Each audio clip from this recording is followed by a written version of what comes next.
All right, guys, welcome to the Get Bit Podcast, the podcast for blurs, for nerds. If you have a fandom, you are most certainly welcome here.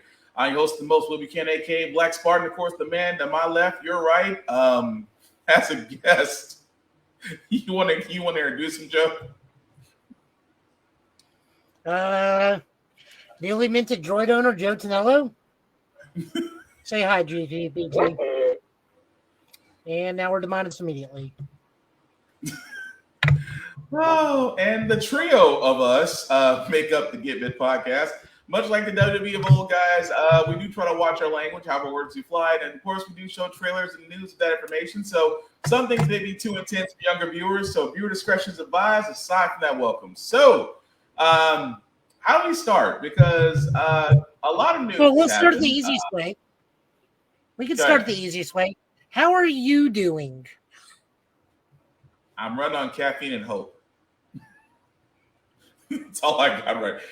I'll tell you this, being a new parent is interesting and challenging, and you don't get sleep. But I'm happy. He's healthy. I can't wait till you get to the pool noodle phase. The what?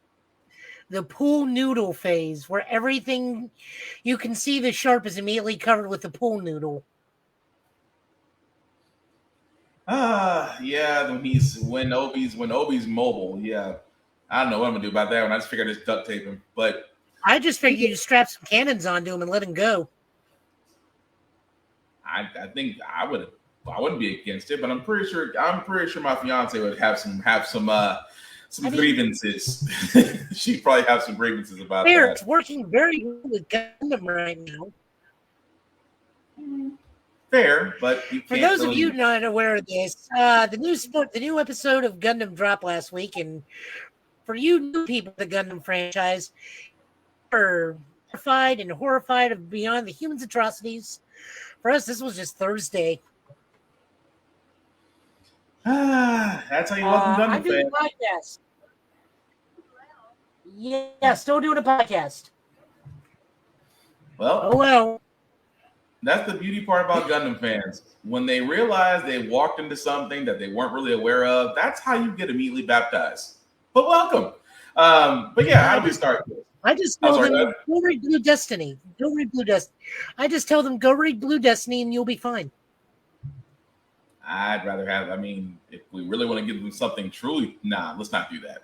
Let's not ruin a wonderfully good Friday night. Anyway, so we do have some trailers to go through because I did want to get Joe's impression of this because, of course, life happens. I wasn't able to be a part of the podcast last week, so we are actually going to start with the Marvel's teaser trailer. If you haven't seen it, here it is. As soon as I get it up. There we go. Captain Rambo? What the hell are you doing? Entering the jump point perimeter. Gonna get you some readings, Fury. Hello? Monica. Hello?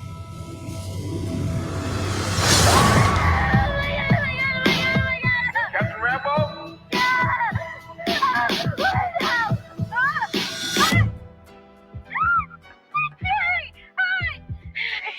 Is this an Avengers test? Where's Captain Rambo?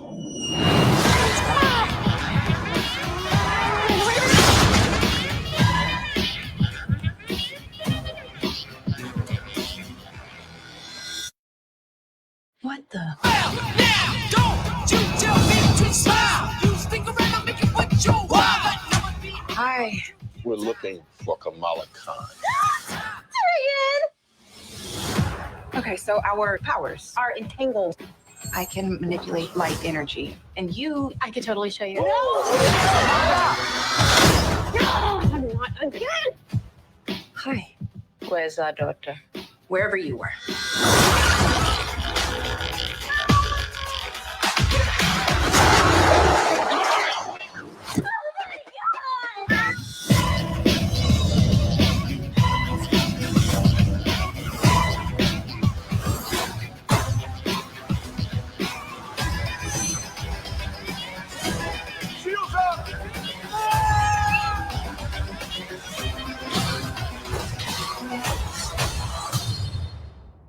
team? No. We're not a team. We're not a team.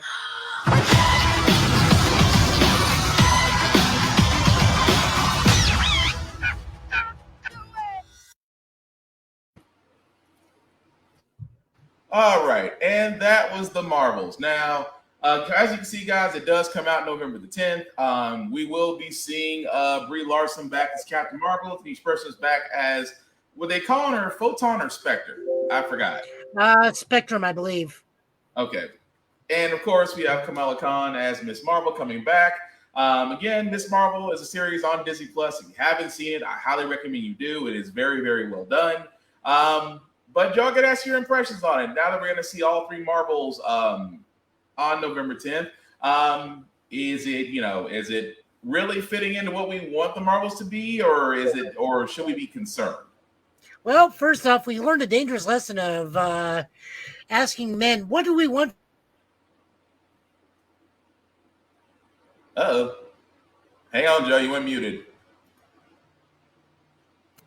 There we go. All right. Say it one more time. Didn't catch it. I said, well, we learned what happened last time this movie came out, and they asked men's opinion.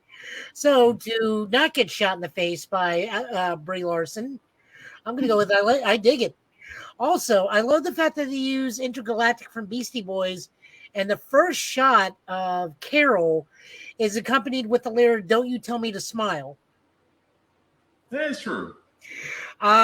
The trailer looks fun. I cannot wait for it. Clearly, there's going to be a Bollywood instance. We're apparently also going to have the small subplot of Goose being pregnant and giving birth to multiple flarking kittens, which can only lead to adorableness and utter eldritch horror. Yeah. I also want to say that fight at the end may be against a Super Skrull. Yeah. That's what I think they're kind of hinting at, because they did very well about not showing it.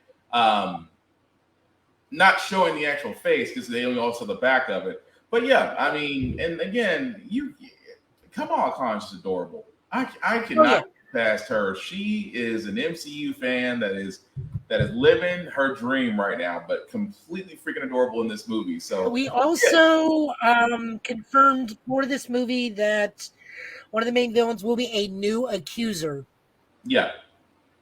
So that's going to be interesting, considering the fact that, Ronan is no longer with us. But yeah, that's going to... all he had to do was enter into the dance competition for the world. Yeah, I don't think he was really up for dancing at that moment, especially with Power Stone. But either way, come November 10th, we're going to find out, if it's going to live up to it. Again, look, if it's... And I got to say this before we move on, because a lot of people out there, and there's a certain name for you guys, I'm not going to say it. Pretty much, if you don't like what the MCU is doing, complaining about it, online bullying only worked in DC on Snyder. You know that. It only worked once. It's not going to happen again, guys. For the simple fact of the matter is, the MCU is heading in directions, and of course, their storytelling can be experimental, but it's not bad. I mean, even the story of Kevin Feige wanting to actually look for more experienced directors and writers, I get it, just because like movies like Thor, Love and Thunder may have not been accepted very well. Black Widow, really, Black Widow's issue was just timing. I mean, why would you do a Black Widow movie after she passes, which, again, made no sense. Yeah. But even with that being said, guys, the MCU has put out pretty decent movies, and DC Studios is catching up behind them. So pretty much complaining about Brie Larson and saying, oh, she's not Captain Marvel we wanted, or this, that, and that nature. Look, you are completely okay to have your opinion, but just don't ruin it for the rest of us. Because right now we are living the golden age. So again, it's okay to complain. It's not okay to bully at all. Never is. Here's the other thing I'll add to this. Mm-hmm. The one last thing I would add to this is we know a lot of people fell in love with Brie Larson because she is a weird hot nerd. And, I use that. I don't like identifying that thing, but, a lot of people fell in love with her in Community or Scott Pilgrim. And I think what she does, I think her best thing is when you let her be a weird nerd. And something tells me this movie is going to let her be at her peak weirdness and nerdiness. Yeah. She's going to have to adapt to pregnant cat. Pregnant cat gives birth to a horde of kittens, quite literally a horde of kittens if you've actually read the comic. Yeah. Which also, we should also note that Goose is going to be a terrible mother.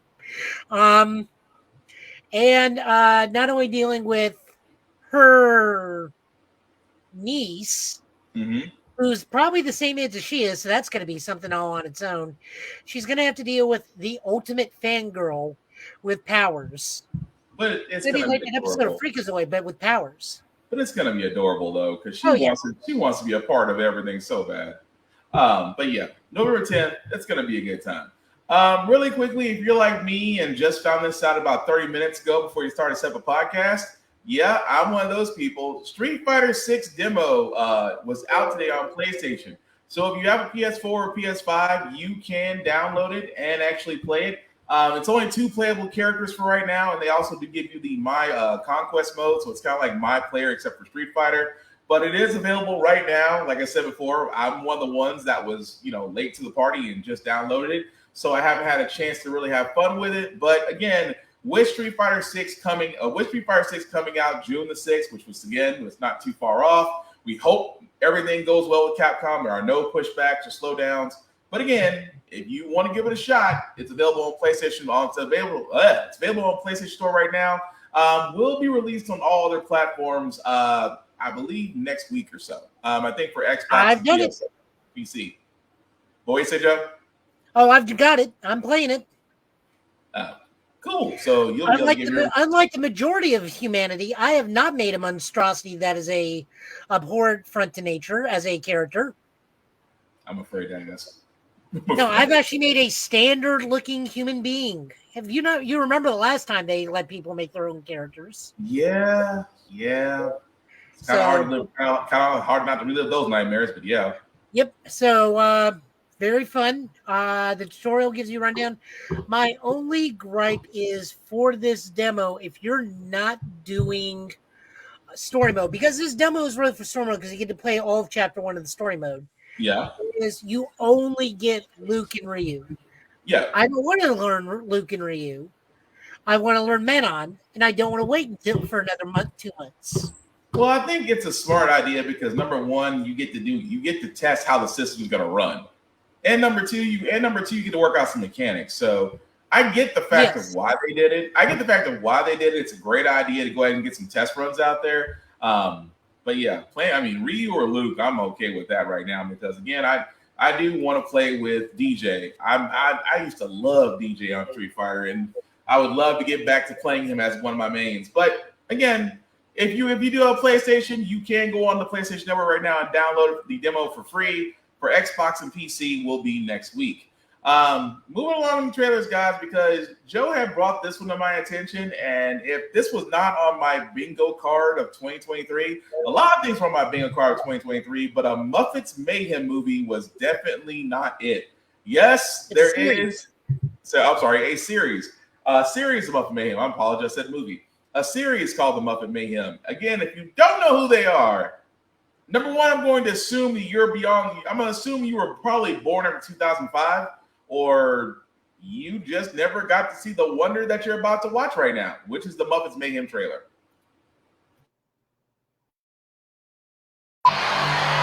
The Mayhem? They taught Motley Crue how to shred and party. They tattooed their name on me when I was passed out. What? These guys go hard. I was in college the first time I saw the Mayhem play. I grew up idolizing Dr. T. I bought gold grills just to be like him. Say cuckoo.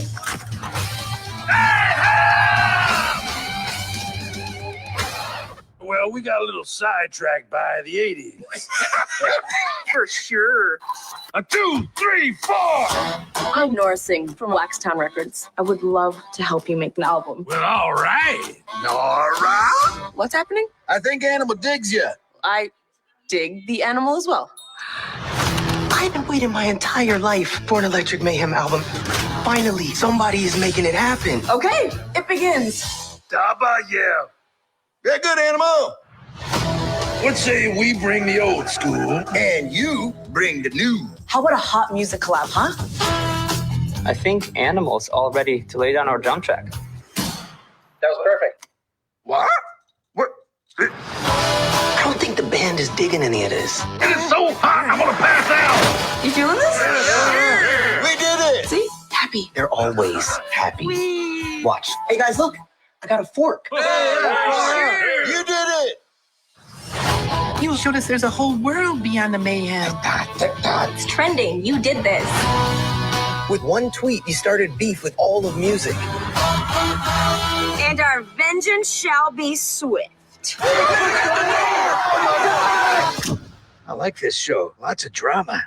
Let's get back to you doing what you do best. I'm ready to roll with it. Well, good, because we're ready to rock with it. We're gonna rock!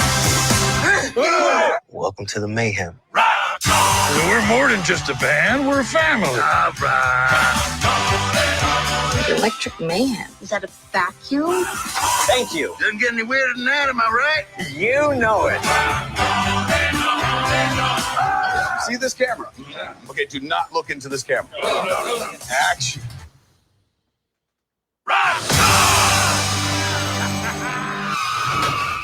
Talk about a cliffhanger. Disney Plus is gonna love this. Everybody watch! Oh God! You know what? I'm sold. I'm sold. Finally, a Spinal Tap you can show to children. I mean, oh wow, that was. I gotta say this with a straight face. That was the Muppets Mayhem, of course, streaming series, which will start May 10th on Disney Plus. Actually, now that I think about it, was the guy from Smart Guy was the guy in that one? I want to say it was TJ Mowry. I kept looking at him and wondering why he looked so familiar. Possibly. I want to say he's the kid from Smart Guy. I'll have to look that up later. Because if he is, I'm like, wow, it has been that long since I've watched Disney, since I've watched the Disney series. But the musical god is Weird Al. I mean that, and I'm just stuck on. I mean, Animal and Dr. Teeth are going to be the funniest ones to me. But again, if you've never seen Dr. Teeth: Electric Mayhem, there's this wonderful thing called Muppet Theater on Disney Plus, which again, if you've never watched it, you really should, because if anything, there's a lot of humor, adults and children, because that's how we learn to basically do sarcasm when we were younger. But I got no issues with it. I'm looking forward to it. Joe, anything else you want to add to it?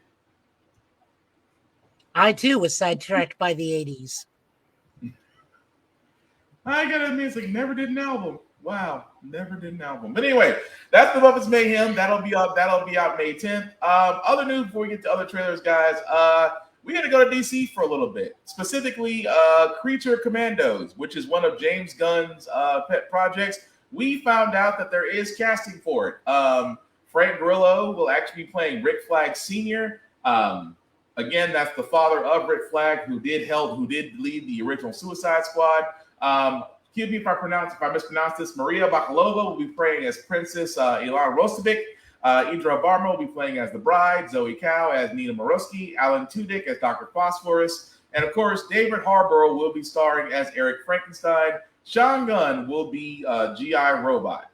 With Steve Agee, if you guys remember from Peacemaker and Suicide Squad, will be reprising his role as John Economos. So, of course, if you don't know what Creature Commandos is, think of Suicide Squad, but basically with monsters. That's pretty much what Creature Commandos is.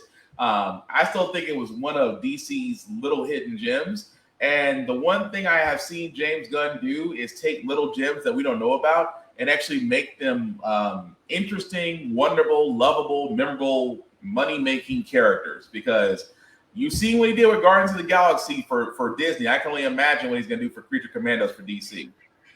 So the interesting thing we're also not talking about, but I'm about to bring up, is the majority of this cast are Marvel actors. Oh yeah, Ray Yellow was Crossbones. Yep. No David Harbour. I believe Sean Gunn is not only coming over from Guardians, but he's also reprising his role as the Weasel. Oh, so the Weasel. I mean, well, the Weasel definitely wasn't dead, so I can see him coming back in another Suicide Squad movie or somewhere else. The question I have about this is, how old is Economos?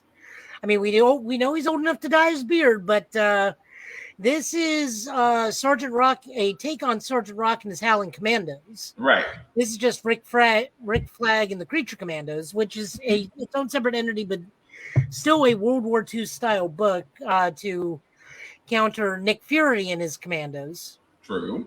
Which makes you do got a point though, unless they're trying to make it seem like, he's a young intern, I guess. Even if he was a young intern, that means by Peacemaker he would have to be in his 60s. If not older. Yeah. He'd have to be. But either way. No, he would have to be 1944 and it's 2002. He would have to be in his 80s. Oh yeah, that's right. Yep. Or he would be, if it's happening, if Economos is telling stories now and he was there, he'd be 79. Unless it was a different one. We don't know if he's John Economos Jr. That is true. Yeah. We do just know he's old enough to be dyeing his beard. That is also true. But, there's one thing you did point out something great, though. It's like a lot of these, and I'm not saying James Gunn is not welcoming former Disney/Marvel people with open arms, but let's kind of be honest, because not only have we just seen a lot of his actors that he was over there. We saw Michael Rooker come over and play Savant in Suicide Squad. Of course, as Joe had mentioned, Sean Gunn played the Weasel. But actors aren't the only ones. Directors are too. Specifically, the Russo brothers, who at this time, let's go ahead and stress this very heavily, at this time, nothing is confirmed. There has been no contracts. There has been nothing. Let's stress this very heavily.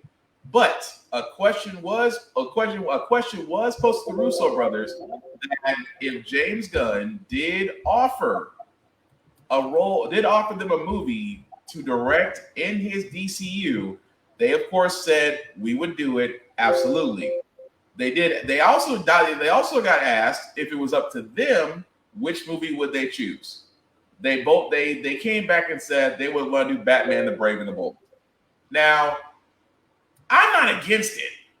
The Russo brothers' track record, guys, if you haven't been paying attention with the Russo brothers, I mean, with Civil War, with Infinity War, with Captain America: Winter Soldier, Extraction on Netflix, the Russo brothers have had quite the success record with superhero movies. So, if James Gunn did offer directors' roles to them, and did offer them Batman the Brave and the Bold, I'm not against it, just because I think that they can actually do the series justice. But Joe, what do you think? I mean, like I said, if they did, would Batman Brave and the Bold, could you see them doing that, or could you see them doing another DC Studios property? No, they definitely know how to make $1 billion almost right out the gate. So I definitely see them taking Batman. I also see that they know material enough to that they have enough experience in adapting comic stories to where they could definitely direct this and make it a good adaptation of the Grant Morrison run, even though it still bothers me that this is Bruce Wayne and Damian as opposed to Dick and Damian, but that's nitpicking on my part. But we could definitely see that they can clearly give a direction that will make a successful movie. Yeah, I got nothing against it, but then again, I have trust in Gunn. Gunn seems to have an idea where he wants to go with, especially with Superman Legacy, which I cannot wait. I cannot wait to actually get more from that. I mean, if you go on his Instagram, it did show a picture where he does have the script. The script is written, and they're starting pre-production, which means they're looking into costume, locations, and casting. So maybe a couple months down the road, we might have something. Like I said, we'll trust in Gunn. That's been my point on that. Yep. But I do. I'm sorry. Go ahead. I do have one news item since we're talking about casting and pre-production. Go for it. Today we will not be posting pictures of this, guys. I'm part of the Tennessee Ghostbusters. I will uphold the right of what we have stated in the group is we do have production photos on set of GB4, but unless they are released by Sony or Ghost Corps, we will not be promoting them. I can say we have seen Walter Peck in costume. We have seen Paul Rudd in costume. And we've seen one other piece of we've seen one other location shot, but again, we're not going to be posting photos. I will not be spoiling anything beyond. We've seen Walter Peck, we've seen Paul Rudd, and we've seen a location. All right, cool, Walter Peck. Can you believe this man? Yes, I can't say whether or not he has a. You know what? Let me shut up. No. I know this quote is like, is that true? Yes, Your Honor, it's true. This man has no dick. I was trying to keep myself from not saying it, but that's good to know though, because I still want to know. I still want to see if they're going to go with the Hell's Kitchen for the title on that one. But that would be nice. That would be nice. But speaking of things that aren't nice, guys, again, kind of sticking with the DC frame, the Penguin, Colin Farrell's spinoff of Matt Reeves' Batman, did have a in-production trailer, and I'm going to be honest, I dig it. This is one of those moments when you gotta ask yourself, what kind of life do I want? The world ain't built for guys like us. That's why we gotta take whatever we decide is ours. Those Carmine Falco's right in. Try to push me out. Whoa, hey! You ain't seen what I can do.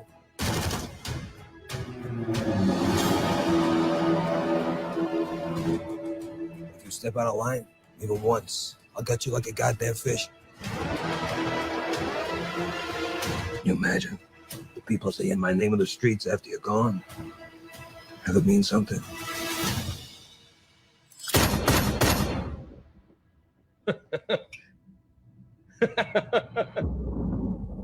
The new Kingpin of Gotham.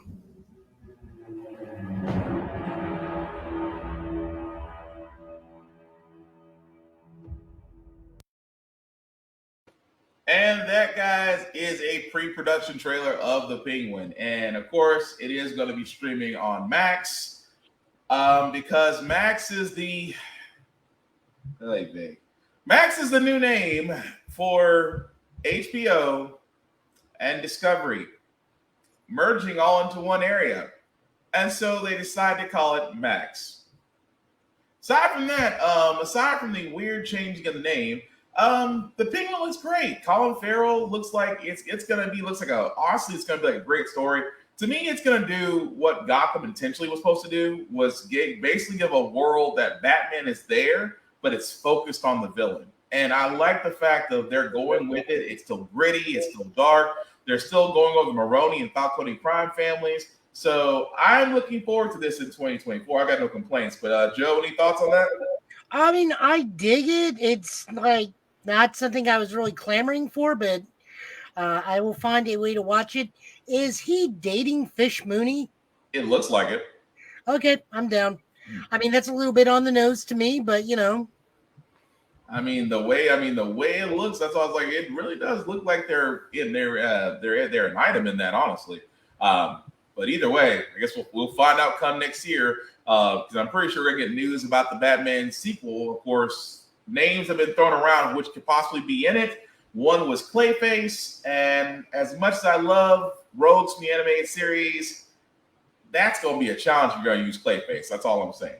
But speaking of challenges, guys, we did get some stills from the upcoming Doctor Who, which I did not think they would go this route. What I mean by that is this is still pictures, of course. As you can see there, that's the 15th Doctor. Forgive me if I mispronounce your name, Mikade Goara, who will be the 15th Doctor. And of course, His companion, as you can see right there, is what was her name?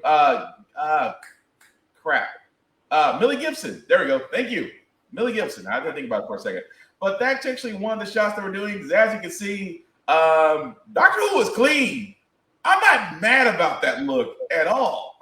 So I got one question on this: this is a production shot. Is this their everyday attire, or is this an episode where they're in the 60s and they are looking like this to blend in? That's the wild part. Either way, they're both like legit fire. But my question is this the everyday look, or is this the we're an adventure in a time period look?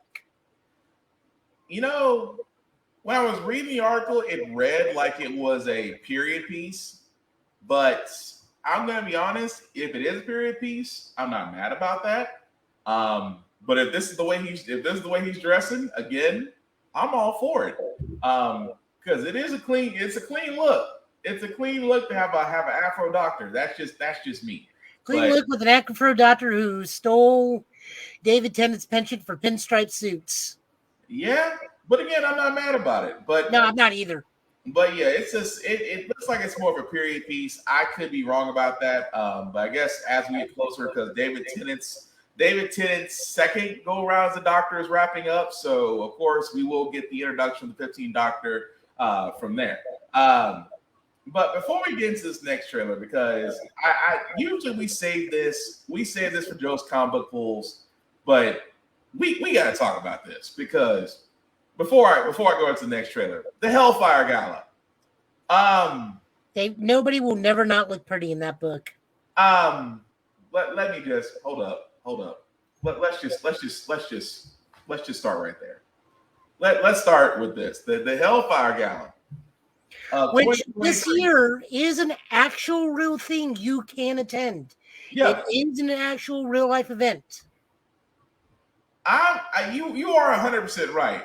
But where I'm stuck on, let's get to because again, let's just start with a few. Like Mary Jane and Black Cat, which of course, Black Cat very elegant, Mary Jane very elegant. Can't be mad. I prefer Black Cat. You're not the only one. But again, very elegant.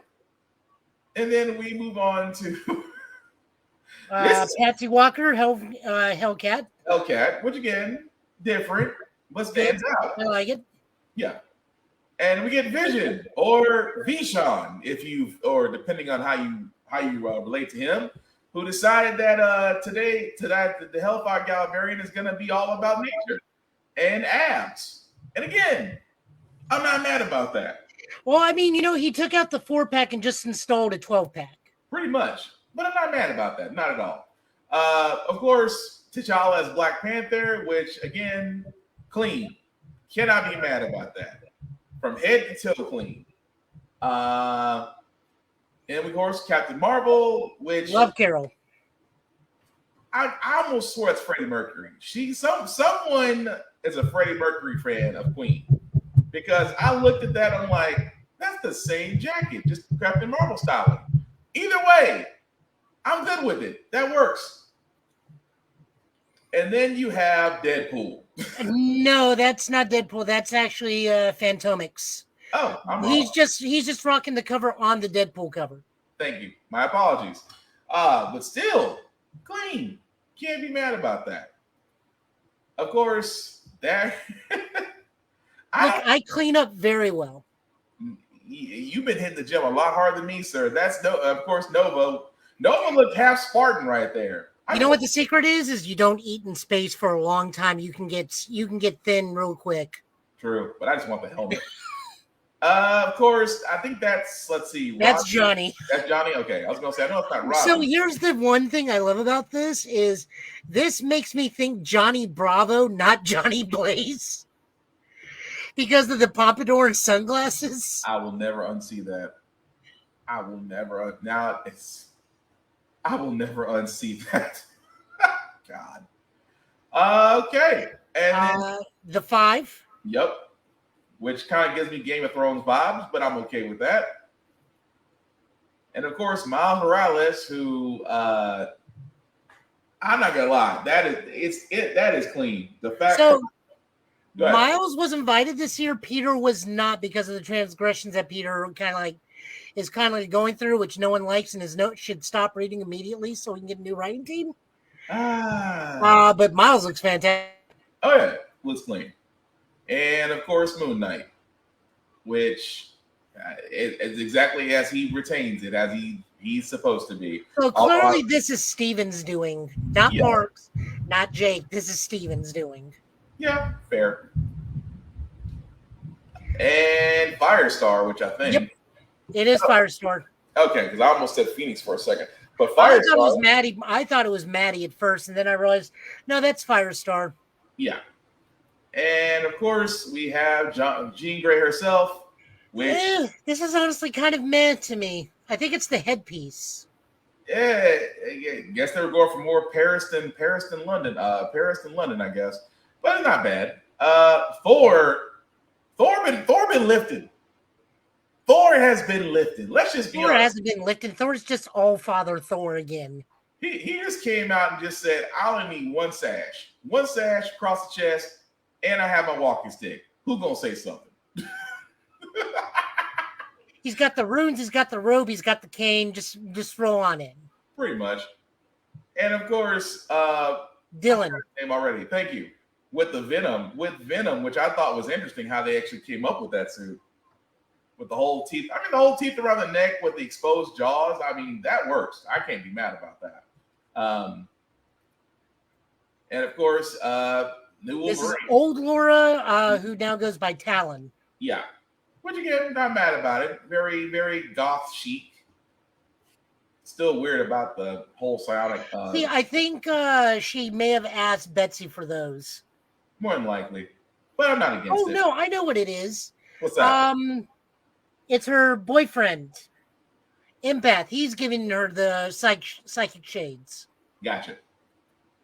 And of course, Kitty Pryde herself looking very marauder still.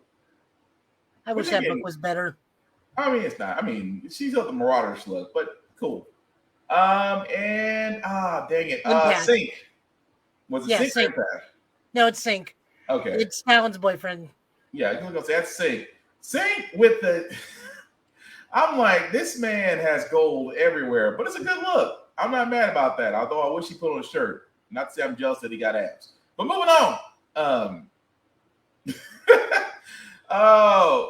Shoot, help me out here. I forgot his name already. Exodus. Thank you. Very different, I guess. I really wasn't expecting that look, but I mean, it works. Exodus was always a fabulous dresser, so this is just nothing new. Yeah. This is the problem I have.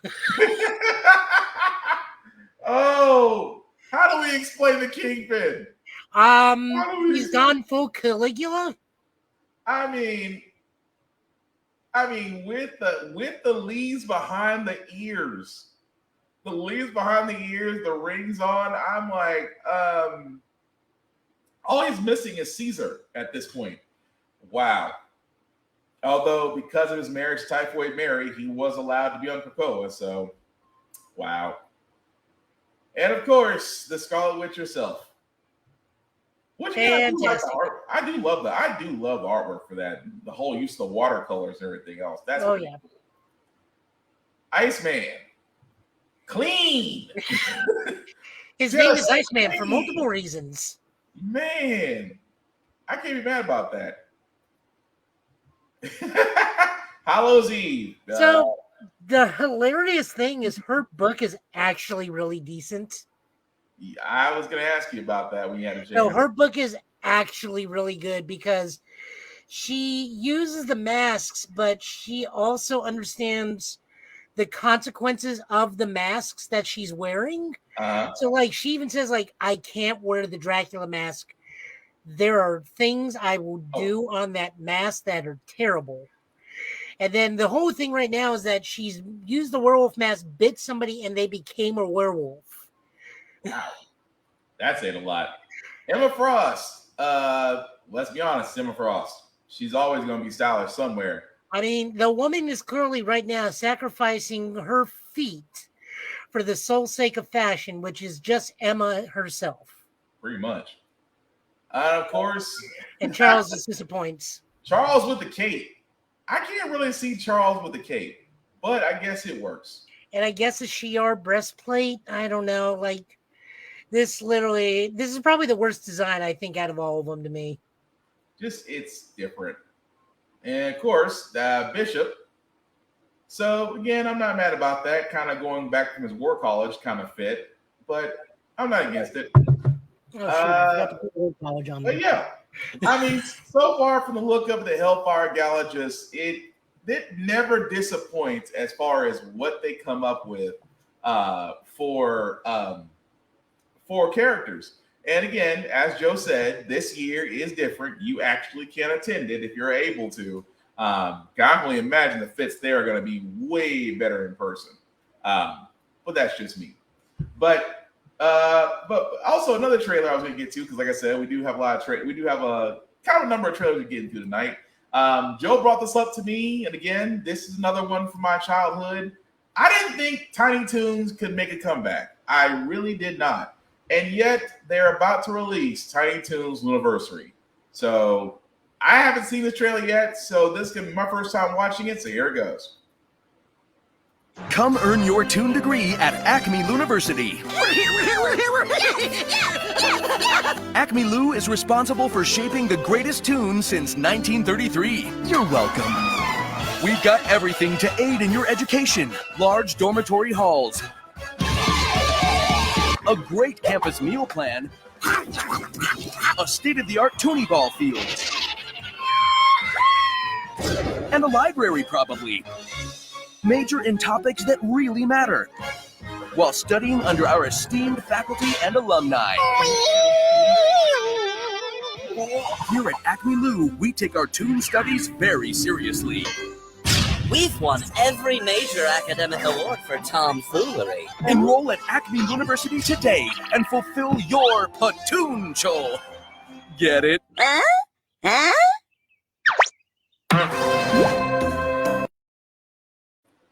You know what? I'm not against it. Not against it. That's coming out this fall, Tiny Toons Tooniversary. And honestly, it's my hope that they actually keep the same magic that was with Tiny Toons Adventures in the first place.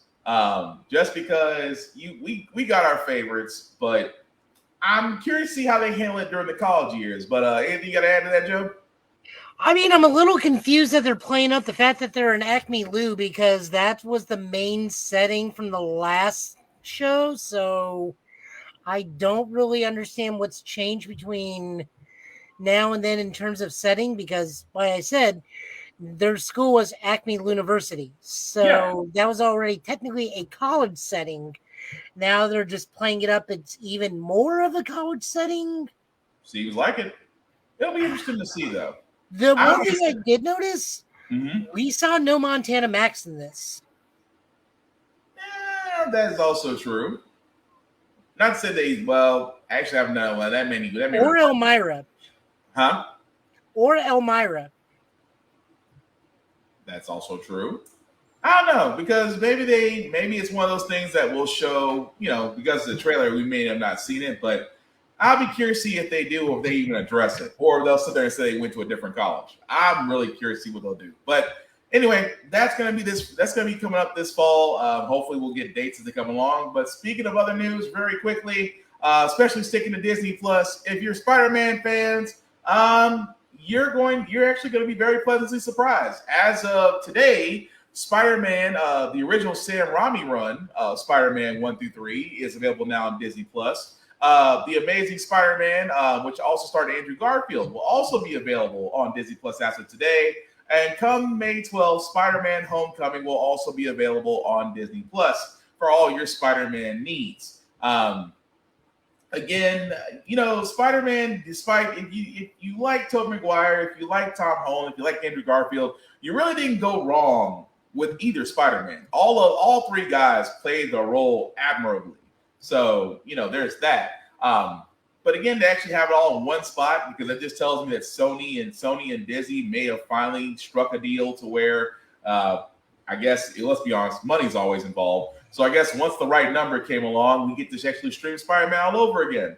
But Spider-Man isn't the only thing coming to Disney Plus, guys. Stan Lee, the original documentary for Stan Lee, will actually be coming to Disney Plus on June 16th, which basically goes over the life of the man who basically helped bring about one of the greatest comic book companies in history, in which they will cover Stan Lee's life. And again, I'm not against it because there's a lot to that man that I didn't know about, and because my son was doing a history project on Stan Lee, I didn't know that there's actually a lot of fun facts about him, which I hope they do cover in this documentary. But again, that comes out June 16th on Disney Plus. But I am definitely looking forward to that. The next trailer, guys, is a video game. Well, it's video game, but it's not really a video game. It's Resident Evil Death Island. And before I play this is one thing I've always said about Resident Evil, that when it comes to live action, it just never seems to get it right. But whenever it's CGI or animated, it's great. With that being said, here's Resident Evil Death Island. After all she's been through, she's trying to make up for what happened to her. You mean how Wesker brainwashed her and made her come after us? No one's blaming Jill for that. No one. Except Jill.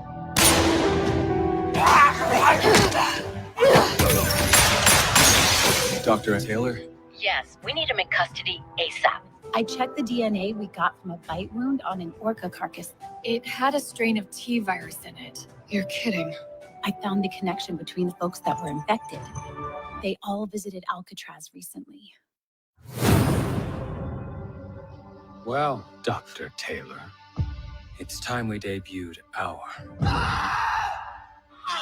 creation. God damn it! They turn fast and without being bitten. I'm Rebecca. What do you want me to tell them? Someone accessed the DoD's server. They managed to steal data on Leon, Jill, Chris, and Claire. You think this might have something to do with the op we're on now? Most likely. I'm going to use my virus to clean the slate. Dylan! Suckers, you're nothing more than pawns. That can't be good.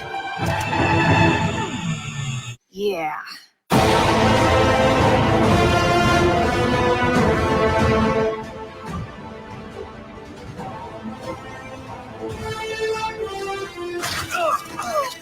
Duck! Excuse me. He's all yours. We're at the final stage now. That there is no justice. Well, it's over now, asshole!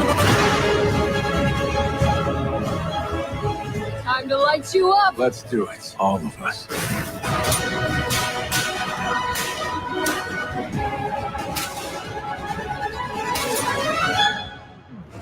Biohazard, Death Island. Definitely going on vacation after this.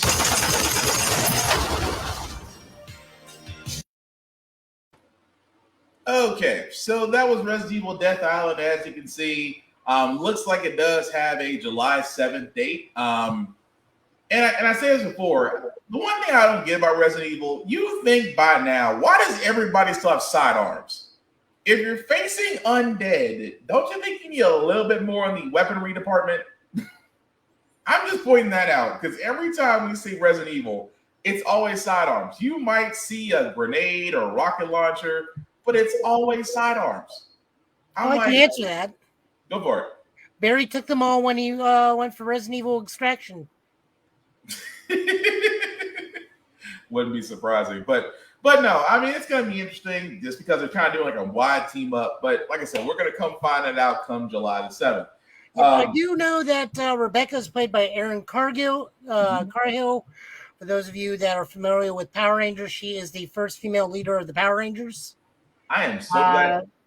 Go ahead. Pink Time Force. Okay. I'm glad you brought up Power Rangers because I wanted to know, because before I go into the Star Trek trailer, sir, me and well, you and Shadow did cover it on Ranger Ops. Y'all guys did the watch through of Mighty Morphin Power Rangers. Once a Ranger, always a Ranger. I was trying to catch up with you guys. But really quickly, sir, your impressions on the Netflix special. It's a solid B. You think it's a B? Now, I will say it's a B because, like, I don't think they do enough to push forward the next generation of the Mighty Morphin team. Like, we continuously hear about Kat and Tommy's son, who could be a Ranger at this point. We definitely know he will be one because, I mean, we have Soul of the Dragon, where he is a drummed out SPD cadet that was actually taken in for special ops and cover ops later on down the road and whatnot. But there are some things like I just wish we got to see some of the other Rangers that were captured and they're capturing, be they suit only, whatnot. I find it very odd that some of these Rangers declined and they still use the ADR for their actual voice work, and Amy Jo Johnson declined returning, but they saw no problem not only ADRing her, but using a whole song segment from old captured footage. I wonder if that's like a Star Wars use their likeness thing.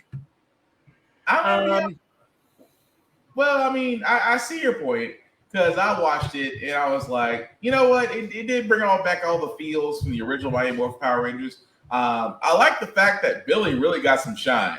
Billy really got shine. Billy really got some shine on this one. That's what I loved about that one, just because if you haven't been following this actor who does play Billy on the show, that he did endure a lot of harassment and bullying on the show. Yeah, I mean, there's just other things that just didn't make sense to me. If you think about it as an adult, like, so Zach became a congressman, but he's got to move in with men. Yeah. What happened to Homeboy's like tenured pension plan for being a former congressman? Like, I gotta ask that. Like, they literally say, "I can't believe you gave up being a senator in Congress to raise me," but you're living in her house, right? Also, there's the other thing of all the civilians are safe, all the places are destroyed. Let's get out of here. There are still 2 monsters in the immediate vicinity from all these people. Well, it's like when we guys talk about a Ranger. Well, you guys talk about a Ranger Ops. I was like, correct me if I'm wrong, but don't Rocky and Kat still have access to the Zeo powers? Yeah, I brought that up. It's like, I guess it's because they wanted him to be strictly Mighty Morphin, but like, those two didn't ever have their powers taken. And we never did. I mean, the Zeo crystals weren't exactly destroyed. So I think the bizarre thing is that since their power's always growing, at some point the power gain would be too much for the human body to handle. Okay, I can go with that. We're going with the thing. It's like, and then Billy developed the turbo powers. Yeah, that's good. I mean, it's different, but again, like I said, it's still a great movie for you guys. If you are, like I said, if you're of the older generation, remember Power Rangers, definitely give it a shot because they do try to hit some nostalgia. We won't go too much into it because again, we got a whole episode of Raindrops talking about it, and we sit there and kind of rip this thing apart as well. As much as we admire it, we MST3K'd that thing too. Fair enough, but still, I still think it was great. I mean, for what it was, for what it actually was, I think it was great. And I was so disappointed with the Megazord finisher in that one. It's like, I'm just gonna slightly jab you in the ribs. That was kind of cold blooded though. It's like, I'm not gonna. You don't deserve the full slash. You don't deserve the full slash. I'm just gonna gently jab you in the ribs. Oh God. With that being said, guys, like I said, it's on Netflix. You guys definitely check it out. Let us know what you think. Moving right along, guys. Again, I know I'm behind with Star Trek. I am still catching up on Picard. I am avoiding every spoiler about the third and final season because I know who's a part of it and I know what they've done so far. What do you say, Joe? I'm on episode 3 of the third season. Not going to spoil anything for you because I'd want you to enjoy, but I am having a good time. It is nice to see returning actors and actresses. Cool. Now, also with Picard, Star Trek Strange New Worlds. Again, I'm trying to catch up on that series as well. They actually dropped a second season trailer for it, and here it is.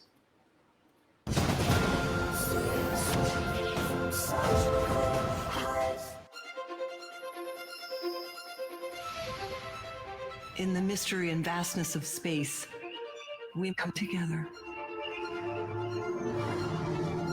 So many crew members from so many planets, everyone on their own journey. Ready for some fancy flying, Erica? Oh, you know I've got this.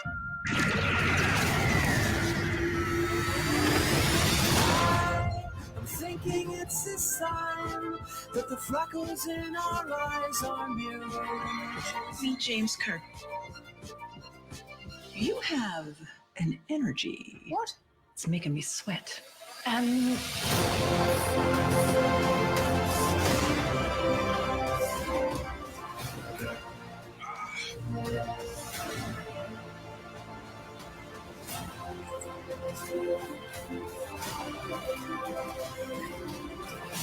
used to think of myself as always alone.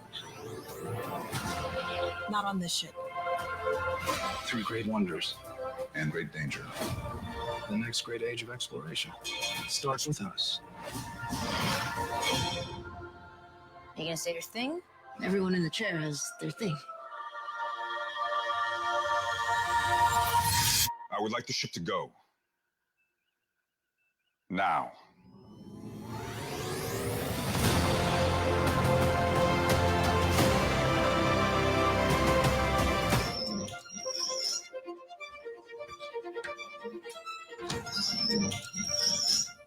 Never seen a revolving door before.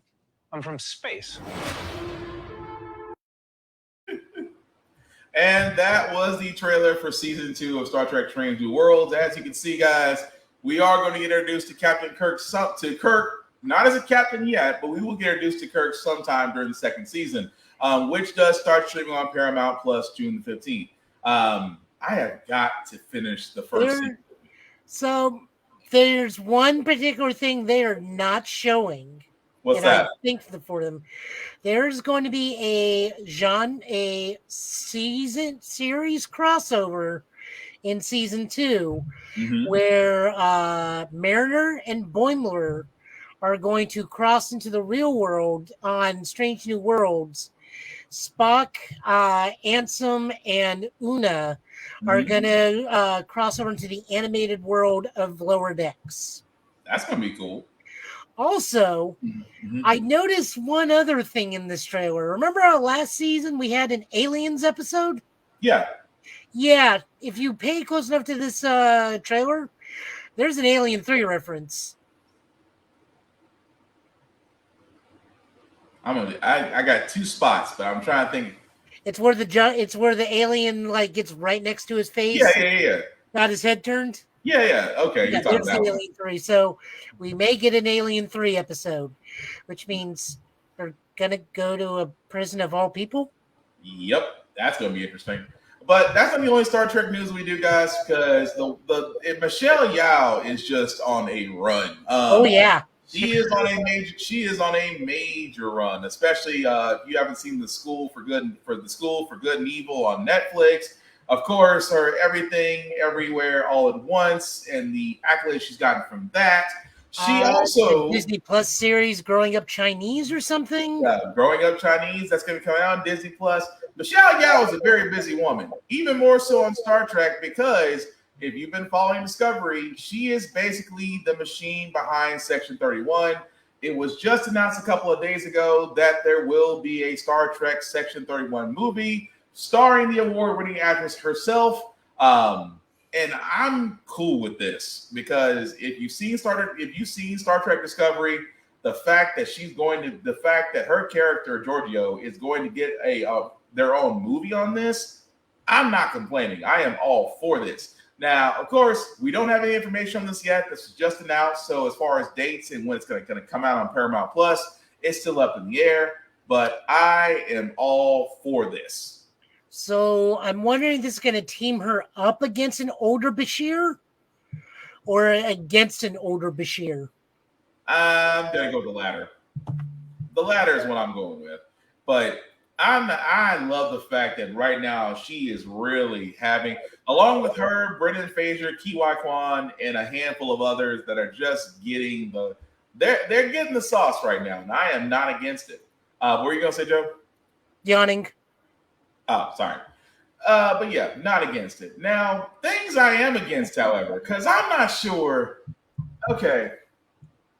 I'm not sure how I feel about this trailer because honestly, I thought the last movie would have solved this, but apparently, Legendary Pictures has decided that Kong and Godzilla has to have another movie. Here's the teaser trailer for it.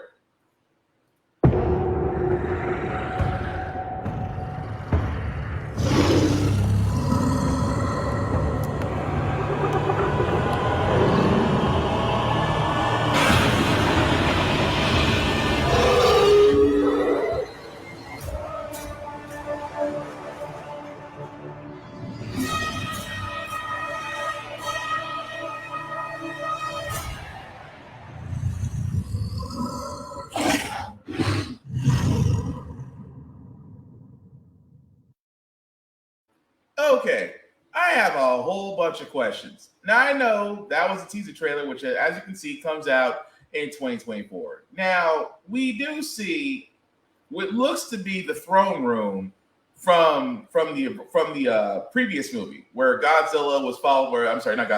Where the humans were following King Kong in the Hollow Earth and found his celestial homeland, found the throne room with nothing but bones. Of course, that's where he creates the axe to fight Godzilla and Mechagodzilla with.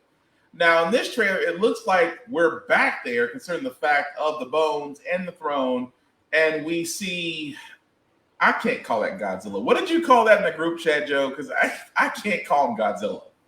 He was him? I'm sorry, that wasn't King Kong. What did you call it? What did you call that in the group chat? That's Donkey Kong from Donkey Kong 64. He's out for revenge for not being in the last Kong movie, the last Kong video game, the new Super Mario Brothers thing. So now Lanky Kong is mad and out for revenge. I mean, I just can't get past that. I mean, that the Kong I'm used to was big, he was beefy, you really couldn't miss him. This guy looks like he missed a few meals. At the same time, I don't even think he's a Kong. I think he's something else. He may be a rival tribe because if you brighten it up, he's a giant orangutan. Okay. He's not an ape. He's a giant orangutan. So like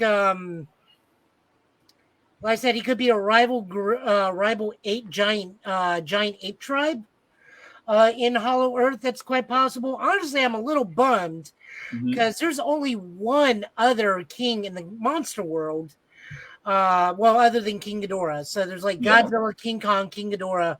There's King Caesar. Yeah.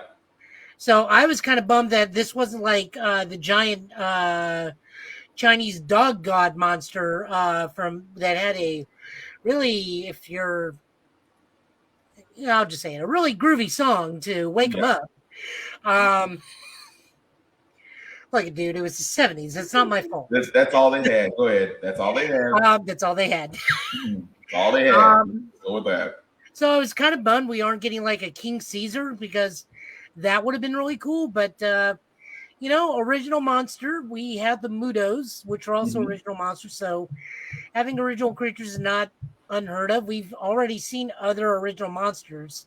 It's just having an evil orangutan kind of just seems lackluster. And of course, the moment this dude talks in normal human speech, it's gonna be pretty much to shut up. But yeah, I just maybe, like I said, the trailer itself really didn't give a lot of hype to it as far as Godzilla and King Kong basically teaming up to fight another monster again. But hopefully, as like I said, the trailer comes out 2024 next year, so hopefully we'll get some more information about that. And I'm sure we'll have a human B plot with characters that we will love and be endeared to, and want to see nothing but them and ignore all the monster fights. Yeah, or just watch the Matthew Broderick Godzilla all over again. But that being said, I had Hank Azaria to keep me company in that movie. But that being said, guys, also from Paramount, we did get news that Knuckles will be getting his own live-action spinoff which is actually going to also be on Paramount Plus. Now, the events behind Knuckles, Idris Elba will be voicing Knuckles once more again as the Embala Vegeta. And now the story with this spinoff show, guys, this is following what happens after Sonic the Hedgehog 2, and it's supposed to be in between. It's supposed to be after 2, but before Sonic the Hedgehog 3. So it's going to be interesting where they take Knuckles, because currently he's still on Earth, still defending the Master Emerald with Sonic and Tails in Green Hills. I'm not against it because they've actually done Sonic very well, and I think the first movie and the second movie were both exceptionally done very well. So I've got no concerns that Knuckles will not be a great series by itself. But any thoughts on that, Joe? I mean, the whole point is he's going to be training Wade Whipple, the deputy sheriff. Yeah. Who's probably the same intelligence level as the Tick. But still funny. But without the strength. I do dig that he gets his old Sonic the Hedgehog Archie comic hat. Mm-hmm. I wonder if we're going to get Archimedes the Fire Ant as his conscience. You know what I'm talking about. That's a deep cut. I wonder if they're going to get the woolly mammoth Kingpin, too, to be his arch nemesis. I'm cutting even deeper. No, I'm looking forward to it. Speaking of that, do you think that we're going to be getting Mario Brothers is going to be $1 billion? It's getting that way. We're at 700 million, I think. I think it will cross the $1 billion mark just because I haven't seen it yet. I'm hoping, like I said before, being a new parent. I know Joe's seen it twice. Being a new parent, I got to kind of wait to see things as I used to. But from what I've seen and heard from everybody, the Super Mario Bros. Was actually a great movie. And like I said, box office numbers don't lie. Already over 700 million. It may actually cross the $1 billion mark and be what? The number... It's already the number one movie, animated and best video game adaptation. Okay, I was just about to ask that question. So yeah, I'd say get past $1 billion. I mean, the movie itself, without any spoils, what makes this movie so good is it's fun for the family. It's a very simple story. We're not like, no one's going to be delving into deep personal traumas or trying to achieve self-actualization or realization throughout the whole thing. Although Bowser, that may be something else entirely. But on top of that, it's a short movie. It's only an hour and 32 minutes, so it's a quick, fun, simple movie, which, I think that's something a lot of critics are forgetting that movies can be these days, which is why this reviewed so poorly, is they're used to deep introspection and like large plots. And, in the Mario Brothers, whole point is go to the castle, beat the turtle, rescue the princess. Yeah, and get told the princess is another castle. Now, if we want atmospheric and deep personalizations, that's a Metroid movie. If you want the grand epic adventure, that's the Zelda movie. I'm sorry, I was in my own head for a second. A Metroid movie, but I'm sorry. Go ahead. Yeah, I mean, although the Metroid movie, if they do that animation, I need it animated like Puss in Boots' Last Wish or Spider-Verse for Metroid, because that's the only way that's going to work. That's the only way it's going to work. Yeah, I was going to say. Unless you're really wanting to do just dust off the old Alien set and use that, because that's also acceptable.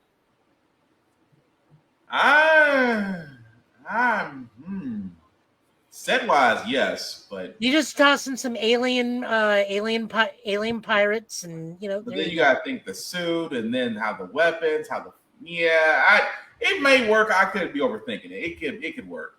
But speaking of that, though, because again, with Mario Brothers having success as far as movie theater goes, we do have to talk about television shows because thankfully there wasn't a Flash episode this week.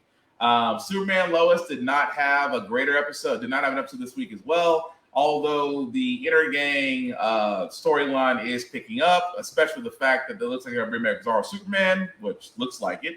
But the other show that they actually did wrap up its season finale was The Mandalorian. Now, for the simple fact of the matter, guys, I am not going to go into detail about what happened with the series finale just because it does bring up a lot of questions. However, I will sit there and say that it was very enjoyable.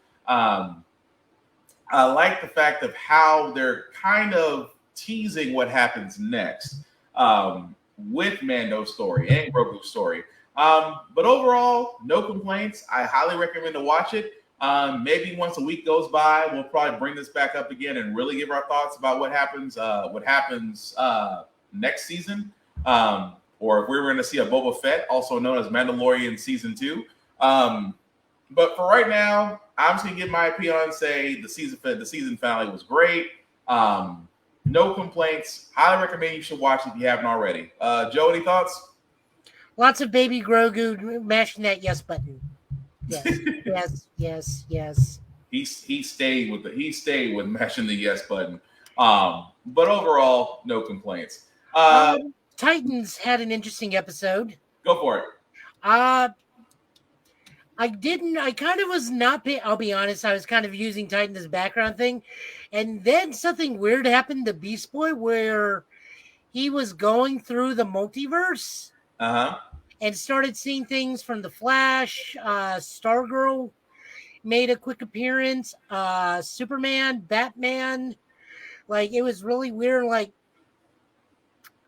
that made me look, I was like, maybe I should have been paying attention to this episode a bit more.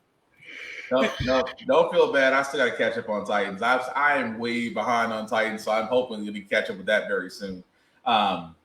Especially at that part, because some people did mention that Beast Boy was kind of stuck in a multiverse and he was seeing different things. Yeah, that's what I think. That's what I looked up. It's like, what did I miss?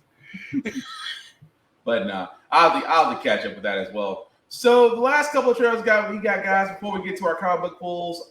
This one again, my game backlog seems to be climbing ever so highly now, especially with the announcement of Xenoblade Chronicles 3 Future Redeemed that actually is going to be coming out in 4 days. Here's the trailer. Niall! Granddad!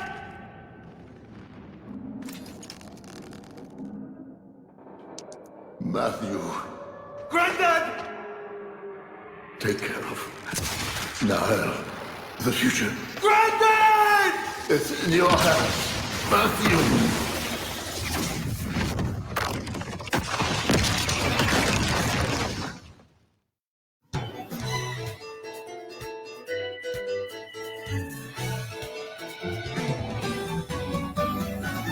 What is that? That weapon. Can't be a blade. All right, break it up. You want to scrap? You scrap with me. I don't normally stoop to this. Such duplicity is beneath me. The clockless. What do you want to do? Shulk. Careful! I like your attitude, kiddo. I'll show my thing goes free. I put two forces together to double my power. Those are the marks for a pointed breakthrough. Polar power. Good moment for us. Lord! Let's see it, Glimmer. Here I go!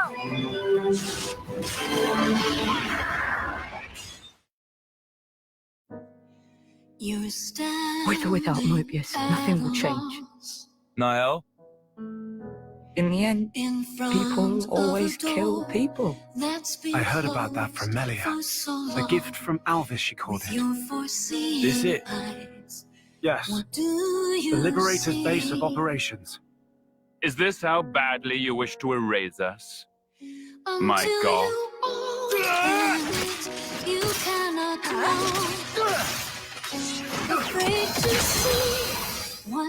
But now I'm glad I'm here. Glad I can choose for myself.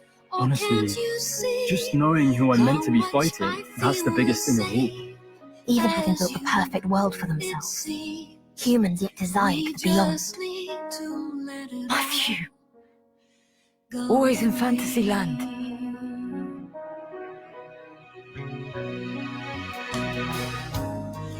I've seen that look before.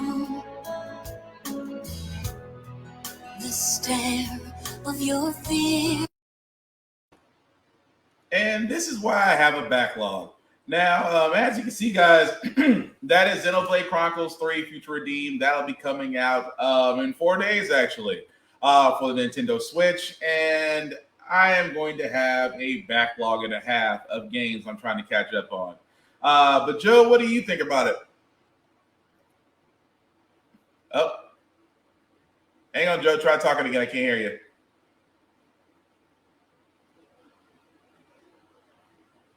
Yep, still can't hear you.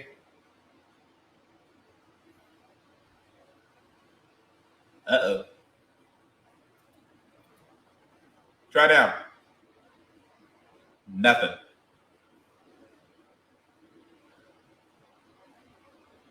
Okay. Well, while Joe gets those audio issues together, we can see what's actually going on with that. But yeah, this is the reason why I know for most games, like I said, when you get a kid, you get a backlog. What about now? Yep, now you're coming in. Go for it. Okay. So, first, I just take the internet because it's raining like crap over here. So, Lord only knows what that's actually going to do to my stuff. I'm definitely playing this. I got a full weekend to beat Mega Man Battle Network 2 because I'm currently playing Mega Man Battle Network Legacy Collection. We'll talk about that in a moment. I will definitely be getting this and playing this. I'm wondering if there's a time skip in the middle of this game because I think this is before the third game, because the opening sequence is the destruction of the human city the first time, which we see in Xenoblade 3. And the fact that both Shulk has both arms and Rex has both eyes. But later on, you see Rex loses an eye and Shulk's clearly missing an arm. Okay. So I wonder if that's some of this takes place before Xenoblade 3 and after Xenoblade 3, or this whole thing is setting up Xenoblade 3. Possibly. Well, I wouldn't be against it, though. Like I said, I just have to buy that and add it to my Switch category that just seems to be ever getting so longer, along with Breath of the Wild. But while we got time, what are you going to say about Mega Man Battle Legacy? Oh, I'm loving it. It's a lot of fun. I think the most fun thing is the fact that they actually got the gentleman that did Mega Man's voice from the NT Warrior series to come back and do voice work, and same with the Japanese actor for Rockman Battle Network in Japan. They both come back and do voice work as the main screen avatar, which you will do things and say things depending on what you do or how much you do, or even the time of day. You can turn it on in 2:39 minutes. It's like, why are you still here? Go to sleep. That's creepy at the same time.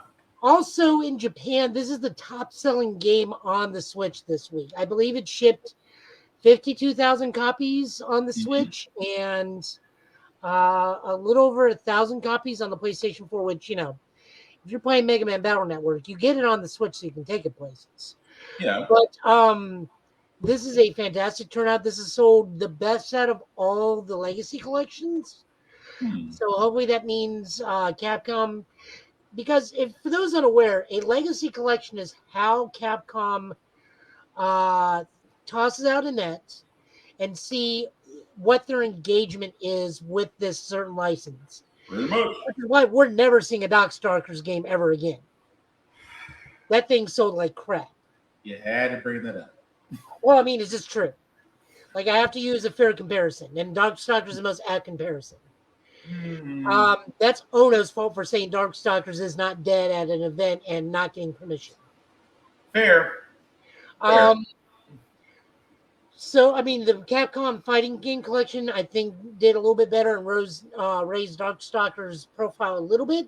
But, like, this has blasted all the previous Capcom Legacy collections out of the water. Like, everybody is getting this. The drawbacks, the other thing that's a bonus for this game is we get all the Japanese events and chips that you could only get in Japan live events. Okay. You can download that in the game. We get an additional 499 additional chips from the old Game Boy Advance e-reader card collection. Okay. If you don't remember what that is, it was an attachment you could put on the Game Boy Advance, and they were trying to do like card swiping. Yeah. Or card code. Yeah.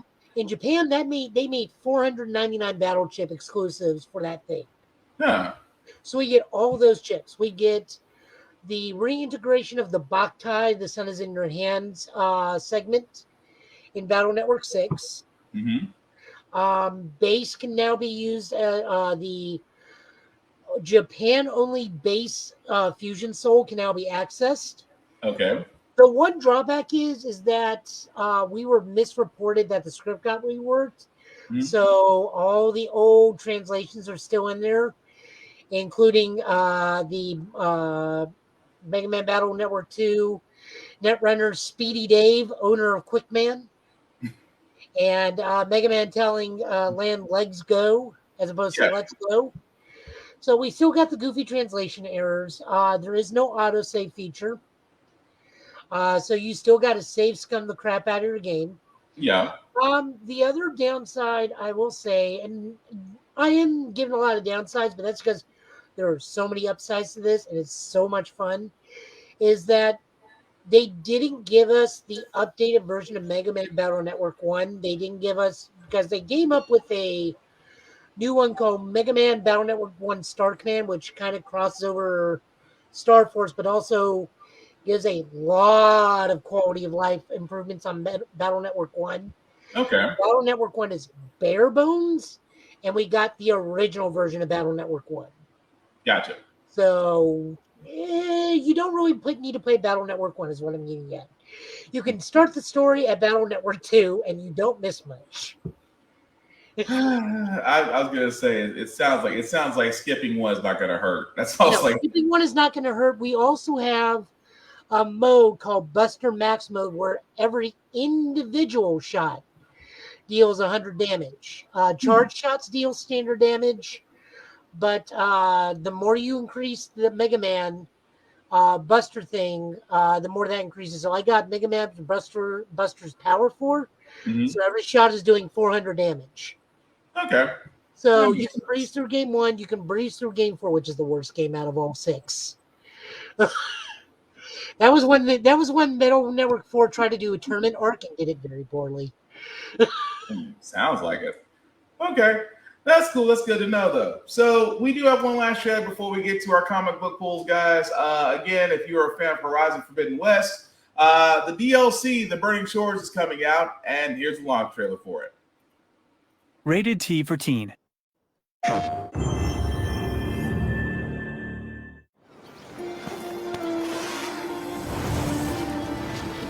The enemy is headed south, to the Burning Shores.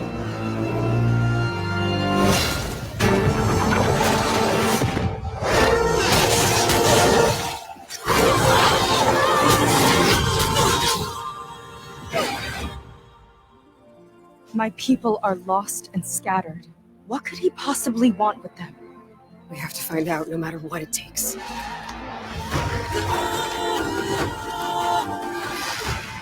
He's up to something big. Every tribe, every one, is in danger.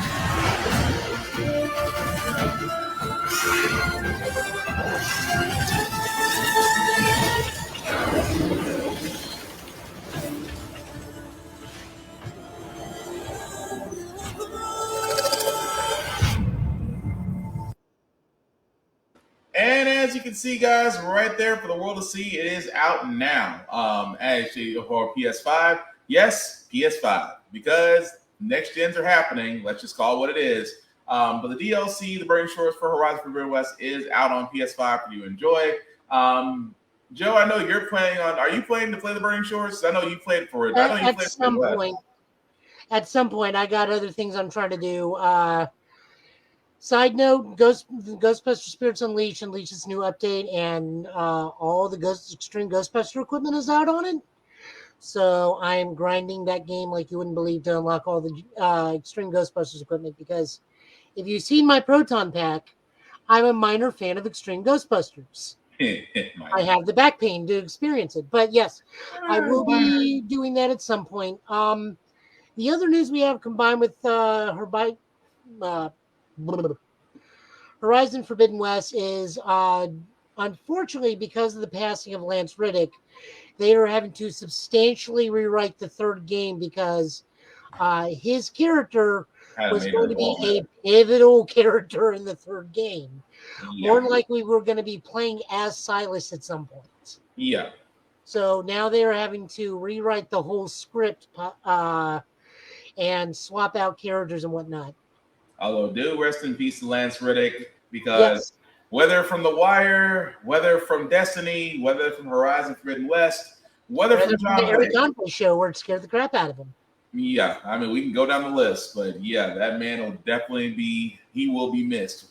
But yeah, that's really all that we have. I know. Well, we still got some more shenanigans on my end because the backlash from Justice League killed the Suicide Squad killed the Justice League caught up with them. They pushed it back again. Oh no, this is now pushed back a full year. The new release date is February 2024. So they killed the live service, as they should. They are saying, thank you for the welcome feedback.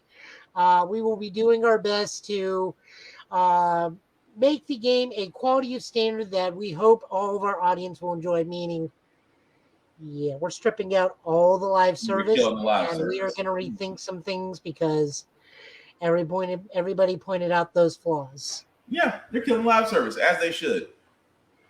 What was some of the other stuff? Where's my phone? I had other shenanigans. I promise. There you are. Feet. My feet, they're lead. What are some other things we had on here that I put last moment?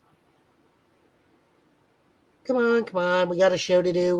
We're on time frame here. There we go. Good phone. CM Punk will be returning to AEW shortly. Dear God. Lord only knows when. Why? Just why? The man wants to make money. He says he's opening to working with everybody in the locker room and promises to be a better team player. If this is supposed to be a shoot work, this is long-term booking fail at its finest. Yep. You're not wrong. The Transformers. We are supposed to be getting an animated movie next year. They have officially said that the premise of this animated feature will be exploring the origins of not only Optimus Prime, but Megatron. To which I say, you better be using the IDW origins as your template. I kind of fear that they're I not. better see Optimus Prime as a lowly security guard, and Megatron better be Gladiator turned freedom fighter turned tyrant. Yeah, but that's if they're using the original source material. That's a mighty big if. Yeah, I know. What was some of the other things on here? Once Forever. We did get a trailer for a sneak preview trailer from the upcoming Venture Brothers movie, so it is still happening. They assured us that it is still happening. It is called what's it called? It's got some ridiculous name. Radiance is the blood of the baboon heart. Okay. That's not beyond the realm, but okay. I mean, it's Venture Brothers. I wouldn't put him past there on that thing. Up, down, down is WWE is now allowing wrestlers to go back to streaming after new deals with Twitch. Yeah, because they want their cut of the pie too. Because wrestlers were making buku bucks, and WWE's like, we can't get it, which led to a lot of social media. It's with a lot of them. That's where Styles and Tyler Breeze and really a lot of them were actually making buku bucks off stream gaming, and yet WWE outside of Up, Down, Down, because unfortunately Up, Down, Down is owned by WWE, which is the only reason that Xavier Woods was still allowed to stream the entire time. Yep. But the guy built the channel from the ground up. I have to give him all the respect in the world for that. Kevin Feige, in an attempt to prove its standings with the audience, will no longer be using inexperienced directors and will try to be courting higher notable directors in the future for future Marvel projects. Sounds like he heard everybody from Love and Thunder. Probably. Well, Taika Waititi is an experienced director. It's just I think he leaned too far into the comedy on that one. Well, he saw how good Ragnarok did, and it was like, let's just amp it up. Yeah, but I think he amped in the wrong direction. Pretty much. Monster Hunter Rise had its digital event letting us know its new monster and whatnot. We get a giant dragon named Amada, as well as we'll be getting a sixth update, which surprised everybody. And another game that's going to be in the backlog. But go ahead. Yep. We already talked about Witch from Mercury. If that surprises you guys, please stay away from Victory Gun. You'll only hurt yourself. Please stay away from Gunn. No. Do not deter them. Have them watch. Look, they're already traumatized that their girl with raccoon noises is in trouble. No. I don't want to send them down a road that's going to lead them to therapy. No, sir. Commitment is everything. Commitment is everything. They have to build slowly. Let them start slow. Let them deal with the man who doesn't like carrots. And, Hey, wait. We got thrown to the fire. They can do the same thing we did. We got thrown to the fire with 5 pretty boys that shoot giant beams. And we never got victory in English. We survived.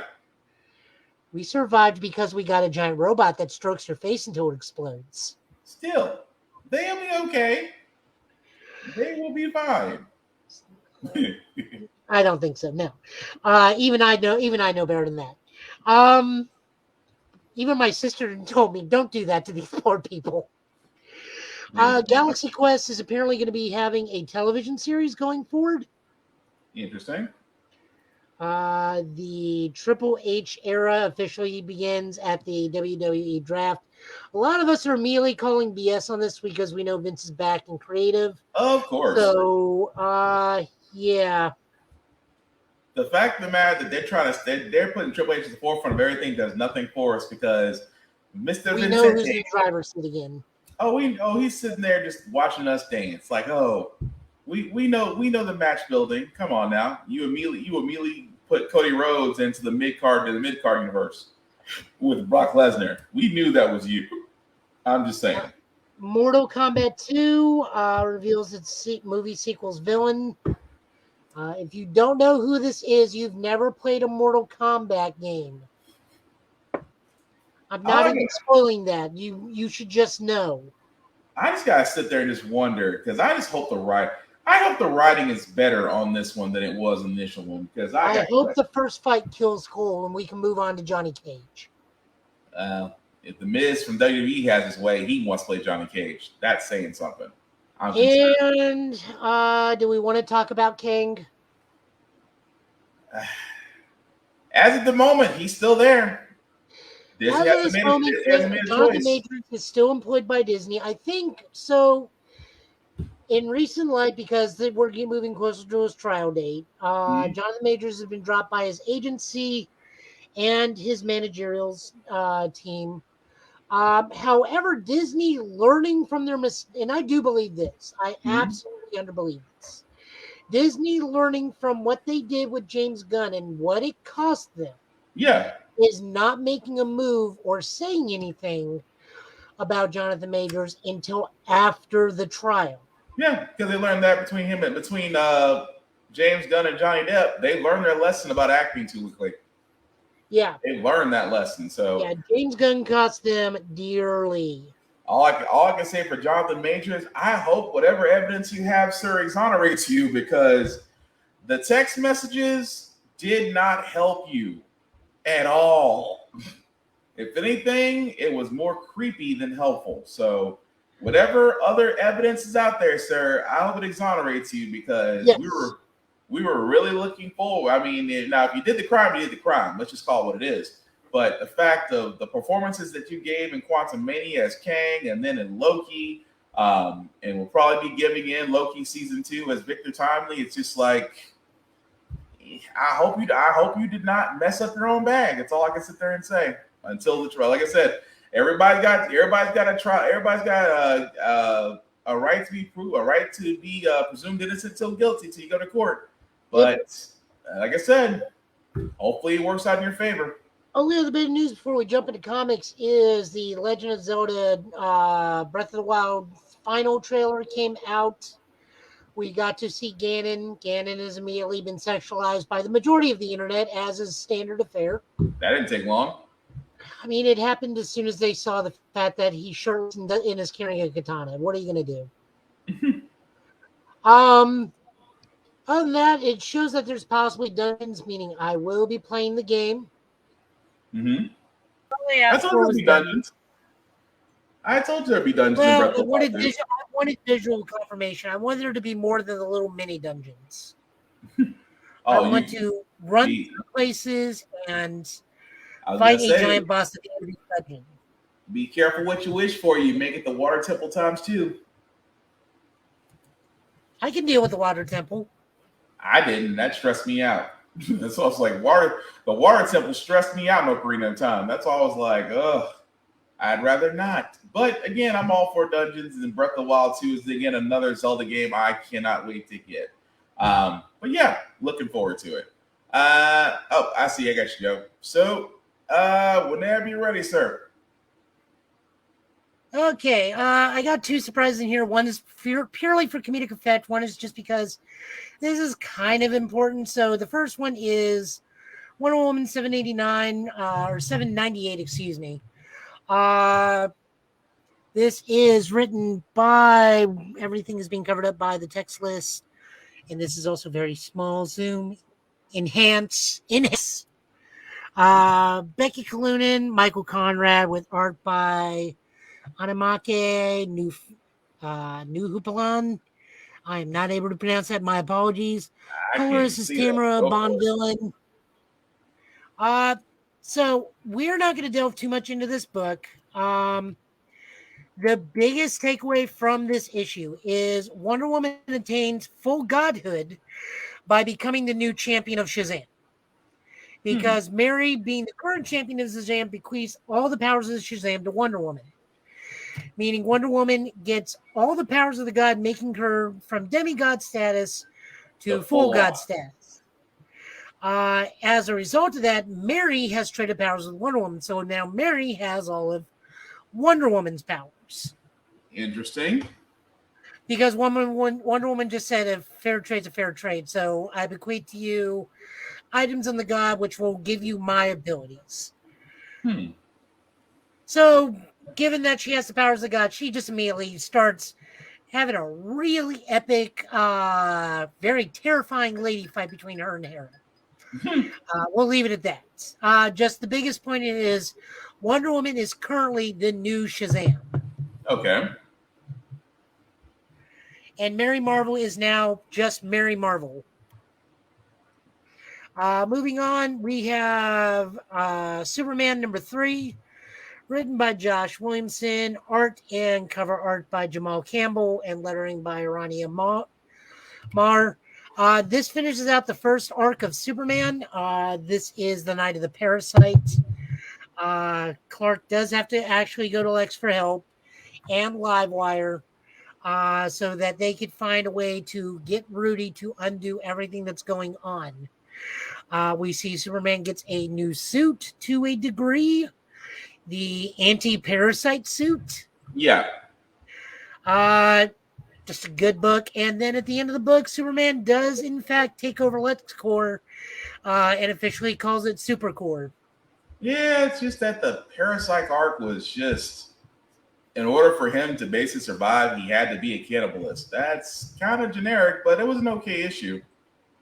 I enjoyed it. It was fun. In this scenario, the art kind of makes up for the story in some parts. Because, Jamal Campbell just does fantastic artwork. Yeah, I mean, the artwork is great. I just kidding. The story itself was just felt a little flat concerning the fact of how the previous issue started. Yeah, but this is going to be like a series of bizarre encounters because we see that this cabal of evil scientists that probably not even Luthor knows, but I guarantee you he knows. Their next empowered, enhanced villain is going to be Silver Banshee. Yeah. So we're kind of using the B tier of Superman villains because we haven't used them in a while. So getting to see Silver Banshee is going to be probably fun. I guarantee you after Silver Banshee, we may get Atomic Skull. I don't know. I mean, I'm not against Banshee. It's just that because it's a new direction. And you know what? Let me not say anything. Let me just wait to the next issue, and then I'll pass my judgment from there. Let me do that. Moving on, we have Superboy Man of Tomorrow, #1. This is written by Kenny Porter with art, color, and cover by Janoy Lindsay and lettering by Lucas Gattini. So the whole crux of this is Connor before the formation of the full formation of the Super Family, and just in Action Comics 1051. This is kind of a pretty cool book that tells you how Connor got settled into everything. Yeah. This is a fantastic book. Connor gets really tired of the Earth having too many Superman family characters to the point where feels like he's useless and redundant. So he goes and tries to find the planet with the most trouble without the Superman family to go save it to make himself feel like a hero. And then shenanigans ensue. Yeah. He goes to find a place of his own and has no problem using very shady technology to do it. Yep. Just immediately goes to Kellex and goes like, just find me the worst world out there that I can go save. Now, the issue I have with this is the artwork. If anything in particular, the faces, bodies and everything else, body, background, structure, everything looks great. It's the faces that kill me on this because everybody looks like they're 6 when you look them dead in the face. Like Connor does not have the face of a 16-year-old or an 18-year-old. He literally looks like a 6 to 10-year-old in the face, and it drives me nuts. I can see that. I mean, I didn't think it was that bad, but I can see what you're saying though.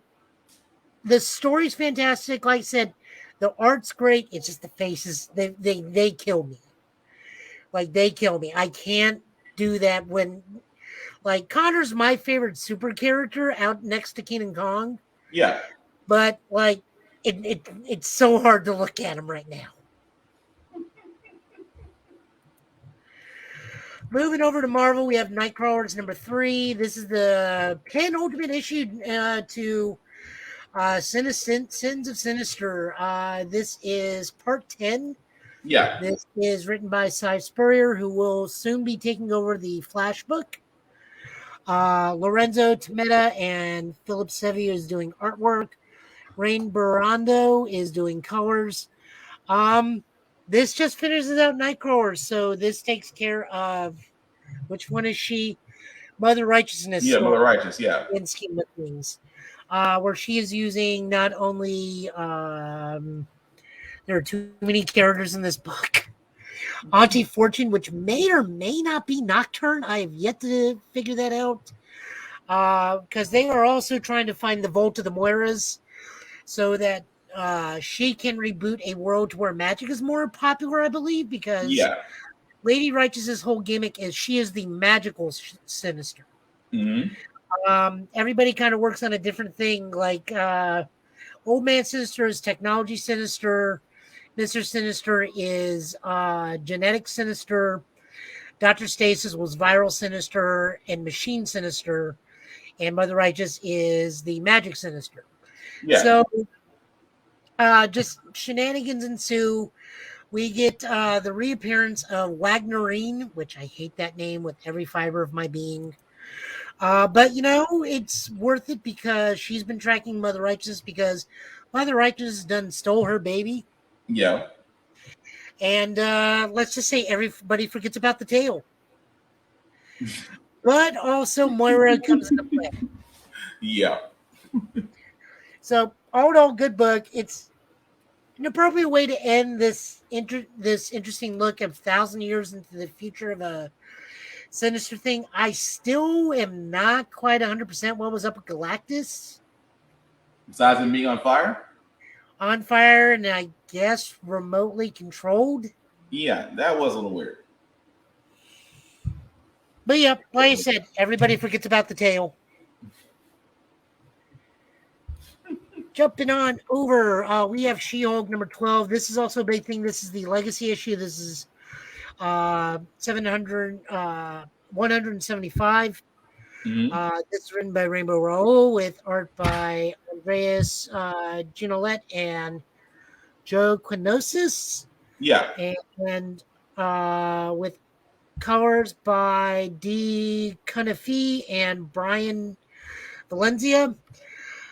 You know, honestly, I will be completely honest with this. The main story didn't really grab me as much for this one. This is just kind of like going through the motions where she's talking to Jack of Hearts because they are still technically in a romantic relationship with each other, but they're clearly on the outs because Jack is just sabotaging himself left and right for no reason. Pretty much. Jen is having to take care of a lot of legal things, and it's a very frivolous lawsuit to the point where she just walks right out. Mm-hmm. And then, you know, Fight Club and chasing this whole dude, which may be the new love interest, whatnot, where like she's telling Reed, hey, let me in on this. Reed's like, no offense, but why would we come to you when he's already beaten you? Which is a very low blow for Reed, but at the same time, 100% Reed Richards. Yeah, exactly that. How Sue stays married to that man is beyond me. But I will say the highlight of this issue is the second story where it's book club, which was a really fun thing where you get to see a lot of the female characters and female friends of She-Hulk gather for book club. I love the fact that Sue comes in with Franklin and Valeria. It's like, why'd you bring the kids? They're in trouble and I have to watch them. It's like, oh, they can do what they want. No, they can't. What, Mom, can we do anything? No, you're standing in the corner next to me. Like, this is something that I can tell is like they have activated full mom. Yeah. It doesn't matter how smart you are as children, you're not getting one over Sue. Oh, the funny part is how is the B story better than the A story in the comic? I don't know. Like, I really don't know, but it really is. I like that they keep wanting to talk about the book, and clearly not everybody's read the book. Mm-hmm. There's also something going on with her and Jan about like their friendship stance with each other is awkward. So they got to control that. And even Captain America comes for like some weird reason and wants to also talk about the book at the end, which I find hilarious for a whole different reason. Yeah. Because in Midnight Suns, he's part of my book club. Yeah, Midnight Suns has their own book club with Carol, Blade, Captain America, Wolverine, and you. That is exactly right. I read that book. It was good. I was like, all right, Captain America's in a book club. Well, I guess you gotta find your tribe somewhere, I guess. But this is the only way Steve can keep up with current literature. We both know that. That is true. Plus, he always nitpicks all the war novels. Like, that's not how it happened. I was there. That shadowy guy they always talk about in the covers of Shadow, that was me. Yeah. No, like I said, this was a good book. Landmark, 175 issues. Nothing to sneeze at. It just took Jen a bit to get there. Book is fantastic. It's just weird that the B story is a little bit better than the A story. Yeah, but again, still way at work though. Yep. Jumping on over, this is Rogue Sun number 12, written by Ryan Perot, art by Abel, colors by Natalia Marquez, lettering by Becky Carey. So this is the final issue for season 1. After this, we're going to go into Supermassive. Dylan has to stop his prom, which he was never going to go to in the first place, from being held hostage by one of his villains. Yep, Hellbent. And his dad, Hellsent. Yeah. Well, his dad was Hell something. Because his son was Hellbent. I forgot what the father's name was. But yeah, things go awry. Dylan has to let one of the former Rogue Sons take over his body, and then of course, surprise twist at the end. You said you wanted a better black son. The same guy who taught you how to conjure a sword. And he's sitting there with axes in both hands. I think. Honest to God, I thought he had a scythe during one part, but I guess it was an axe. I kept thinking to myself, you only asked to produce a sword. This man is basically doing a master at arms. You should have asked for more stuff. That's all I'm saying. Yep. Tragedy happens at this, but it was going to. This is a problem with superheroes and supervillains. Mm-hmm. Somebody somewhere is going to get something done to them at some point. Yeah. I just won't spoil this book. Spoil it for you. Again, we will not be seeing this for quite a while. This is the last issue until Supermassive next month. Mm-hmm. Where all sorts of shenanigans because all the heroes of the Massiverse or IDW Tokoverse are coming together. I enjoyed this. Oh yeah, it was definitely a good issue. The fact that he introduced a little bit of realism that he couldn't save everybody, and Caleb being the spirit was like, yeah, you gotta get used to this if you're gonna be the rogue son, you have to be used to this. Yeah. So yeah, it was a good issue. Next up, No One, issue 2, which has already sold out first printing and second printing. This is taking off like a storm, but this is written by Kyle Higgins and Brian Botello. Art by Geraldo Borges, colors by Mark Engelbert. This was a fun issue. There's more true crime stuff. They're still trying to figure out who the actual no, not Roe Wade. That's the abortion lawsuit thing. What? The copycat killer's name? Richard Roe. Richard Roe. I wanted to say Roe Wade is like, no, that's the abortion trial stuff. Yeah. Richard Roe. They're still trying to figure out who Richard Roe is, what his connection is to the Kemp family. Meanwhile, everyone's still trying to figure out who No One actually is. Mm-hmm. There's no real hints. I enjoyed this issue. The podcast helped flesh this issue out even more. We got a really good kind of sit down between the former deputy commissioner who was attacked last issue. Yep. We got a great interview there. I'm really liking this series. If I can put the money together, I will be cosplaying No One. But, that's just going to be in due time because April's kind of a hell march for me financially. It always is. When your mother's birthday, your aunt's birthday, and oil change and dentistry all happen in the same week, doesn't matter how much money you save. Jesus. It's all gone. Yeah, you might be right about that. Jesus. And this is the aunt that lives next door. There's no escape. No. Now, what do you think? Now, for this one, they kind of went away from No One and really focused on the detective because the detective seemed to be Kern seemed to be the central point about this. Like you almost have the senator want him to stick around, and Kern's like, yeah. It was weird at first. Like I'm not gonna retire. I'm gonna find out who killed my son. And then at the end of it all, he goes, "Yep, I'm retired." He's like, "Bump this mess. I'm retired." Oh. I mean, No One did save you last issue. He did save you, but now you don't want to find out who he is? That's okay. No, overall though, it's a good twist. It's a good twist that doesn't have a lot of action, which is very hard to do in comic books.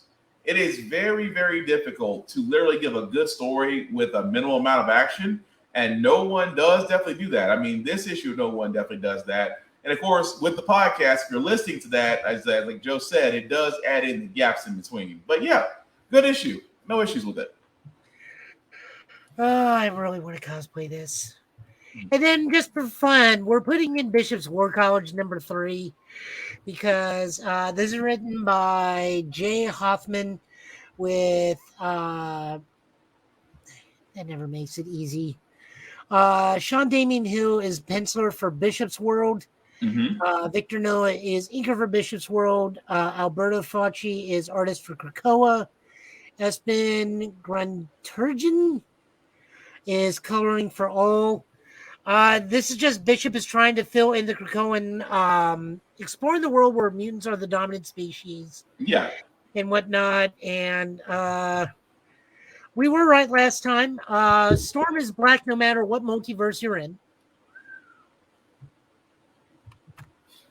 As it should be. And my favorite part is just Sebastian Stan just looking at him as like, girl, in his world, you are white. Just wow. Wow is right. Although he still is Like searching they also just like tell Sinister, it's like, oh, so you're an ass in every universe. Okay, then. Although he is still searching for tempo, and his team is still being tracked by the twins. Yeah. I still think that's weird. That they use the blight swill can actually dampen a mutant's powers, and that the fact that they're wearing bracelets doesn't hinder them. So, I mean, it's a good one because I think it is going to hit a pinnacle point at some point. It's just that this issue kind of felt more of a slow burn. It's like, yeah, Bishop's still coming to grips with there's a reality that exists like this, and the fact that he's looking for tempo in this universe. But yeah, it's a slow burn, but it's still, I mean, just for the commentary alone, it's still good. Yep, just for this page alone, if no context whatsoever. Yeah. Although, this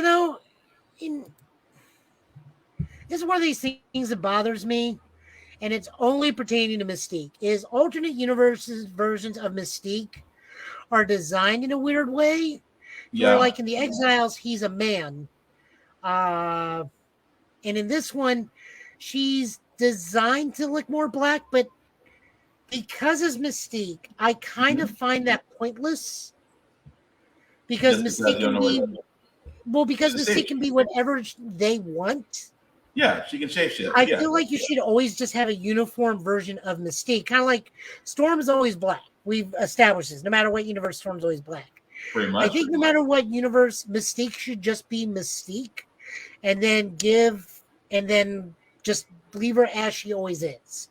Because if she's a shapeshifter to that extent, like she is, then designing her in such a way is redundant. Okay. I mean, agree, disagree. I mean, I understand why they're going with this aesthetic, but it just feels like it's kind of pointless because it's Mystique. No, I see what you're saying. It's just that because Mystique is just she's uniform, so it's like you expect her to have some variant, but you expect her to be more of the same, just not to that degree. I think is what you're getting at. Yeah, like I don't have a problem with the design because it fits with this world. It's just because of the character, not because of the design. Like I have no issue with the design. Okay, that's what I'm trying to get at. Now, like Sebastian Shaw with the, you're gonna have to explain to me what this hairstyle is. I want to say it's like a mixture of a lopsided afro. That's what it looks like. It looks like old boy from Glass. Yeah, it looks like Samuel L. Jackson. It looks like Samuel L. Jackson's character from Glass to me. And I guess Sinister's the evil version of Kid from Kid and Play. Yeah, with the most messed up high top fade you'll ever see in your life. Is it a high top fade or is it some weird high top fade pompadour? Let's go with a hybrid. Just from that angle, let's go with a hybrid. At least that's what I'm thinking it is. So are we calling that a pompatop? Yeah, why not? Okay, then. Still, best line of the comic. And just the utter look of shock and dismay on Emma's face. But no, that was all the comics fit to read this week. We got, for as much advertisement as I'm seeing for Green Arrow, I thought Green Arrow would be up by now. No, it's cool. But thank you, Joe, for the comic book pulls. And as always, we do always want to shout out to Rick's Comic City. Store is located in Nashville, in Clarksville, Tennessee. So if you are in the Middle Tennessee area, definitely do check them out. They are voted Nashville's #1 place for comics and anime and all things nerdy and bloody. So definitely check them out there. If you are not in the Middle Tennessee area, definitely support your local comic book store, support your local libraries, as they are still areas to where you can get the latest in anime, comics, manga, and multimedia to your heart's content. So again, we want to show them love because they show us love. And of course, rickscomiccity.com, You can definitely buy comics as well as get trades and hardcovers and graded comics online as well. So, want to shout them out because they shout us out.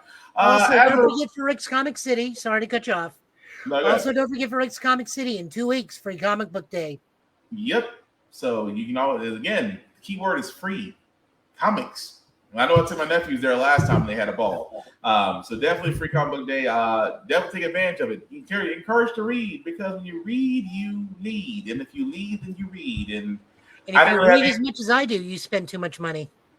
Well, you're gonna spend money regardless anyway. Just find your vice. Money's gonna leave you. Just find your vice. But with that being said, as we wrap this up, Joe, anything you want people to know what you're doing, what you're about, and where you'll be? Where I'll be is a good question because I got a lot going on in the first week of May, and I got to see if logistics is willing and the body is even more willing. I understand. Something else coming. Oh wait, next week also comes out Jedi Survivor comes out next week. Another game that I'll have to add to the back list. But yeah, I'm gonna wait till that one's on Game Pass, PlayStation Game Pass. They'll do it. I guarantee it at some point. At some point, yeah. Right now, I guess you can just find me on Joe Italian last name on Twitch, where I'm either gonna stream Ghostbusters, my time in the Street Fighter demo, or try to reclaim where I was in Tales of Arise, Shield Mom and Pals, because I got a long trek back to where I was. I was going to say, you put a lot of hours into that just to turn around and try to reproduce that? Yeesh. But it'll look pretty doing it. Also, keep a lookout at the Tennessee Ghostbusters Twitch stream. We did a charity stream last night for Tennessee Dreams and Wishes. We raised $65, so we went $25 over our goal of $40. So yay us! Nice. We will continue to do that. I, of course, have now fully made myself in the game. The only thing missing now is the back pain. But I don't think they can put that in the game. But Ilphonic will find some way to put that in there. Oh, that's gonna be interesting. Currently, I am trying to grind out all the Extreme Ghostbuster equipment. You can also put on the old Ghostbuster power suits. Okay. From when we were younger. They have those different coveralls. So you get Whitson's black. What was the way I described it? It's like black windbreaker design where it's like blue slashes across the chest. Okay. And purple slashes across one leg with purple lapels. Interesting. I think that was his action figure for the power suits. They're just adding in all sorts of fun Ghostbustery stuff. So either catch that on my channel or Tennessee Ghostbuster channel. I will be maybe in costume at Free Comic Book Day. We got to see how that goes, what the weather's like, and if I'm feeling up to it, because as I said, that's going to be a very, very tricky weekend because there's a lot going on at once. And we all see showings of Guardians. You're gonna be that's right, because Guardians of the Galaxy does come out May 3rd. So yeah, that's gonna be yeah. Yes, you're gonna have a fun old time. Well, also guys, not forget to also catch Joe on his YouTube channel at Total Justice Gaming, as well as Joe Italian last name on Twitch. If I could find words, that'd be so great. Say what? It's also on Twitter. Yeah. Oh, I forgot you are on Twitter. We're on the dark side of Twitter. No, my Twitter's the light side. I stay on the dark side. But some other shameless plugging before we do get out of here, guys. I do want to shout out to my friend Big Vaughn. Big Vaughn. Big Vaughn sounds like a car dealership that you don't want to go to. Definitely my buddy Vaughn at Big VZA Don on social media. Definitely check him out and his music channel to where he has beats that you can use for content. He does not do corporate copyright strikes like most people do. But you can definitely do that. He also has beats for sale if you are interested, but definitely check him out. Big VZA Dot on all social media. As for myself, guys, you can find me Blackbox447 also on all social media. I usually do reviews and everything that I read, that I play, that I see, even though I do gym stuff, because I still do a couple push-ups. At the same time, guys, the link at the bottom, I just make that a little bit bigger for you guys to see. If you copy and paste that link into our browser, it'll take you to the link tree that's the YouTube and Facebook groups for all the podcasts, How the Cracker Got Here, Get Bit, and of course, Southland's podcast. Definitely like, share, subscribe, let the people know. Also, if you have discussions or just difference of opinions on everything we talked about tonight, let us know in the comments field because we can see them and we do want to talk about it. We do want to keep the conversation going. Aside from that, guys, like I said, life is pretty much more of a player one situation with me. So hopefully I'll be able to get back to playing video games and doing reviews and getting back to movies very soon. But aside from that, like I said, guys, we definitely need more unity in the nerd and blurred fandom world. We do need to be more acceptable, more supportive. Again, if someone's doing better than you, it's not a competition, guys. It just may be their turn to win. Just celebrate with them because your turn may be coming up. At the same time, guys, I know the pandemic levels are dropping, but still protect yourselves because we are coming up on the April showers, May flowers type of thing. And if you're in Tennessee, you're getting all 4 seasons at once. So please take care of yourselves. Wear a mask if need be. And again, protect yourself. That's how we protect others. Aside from that, guys, we will hopefully be back here next Friday, same Get Bit time, same Get Bit channel. With news of the week and comic book pulls, as we usually do. Of course, we do have a studio assistant droid that Joe has gotten. So he'll be interesting as well as far as his responsibilities that nature go.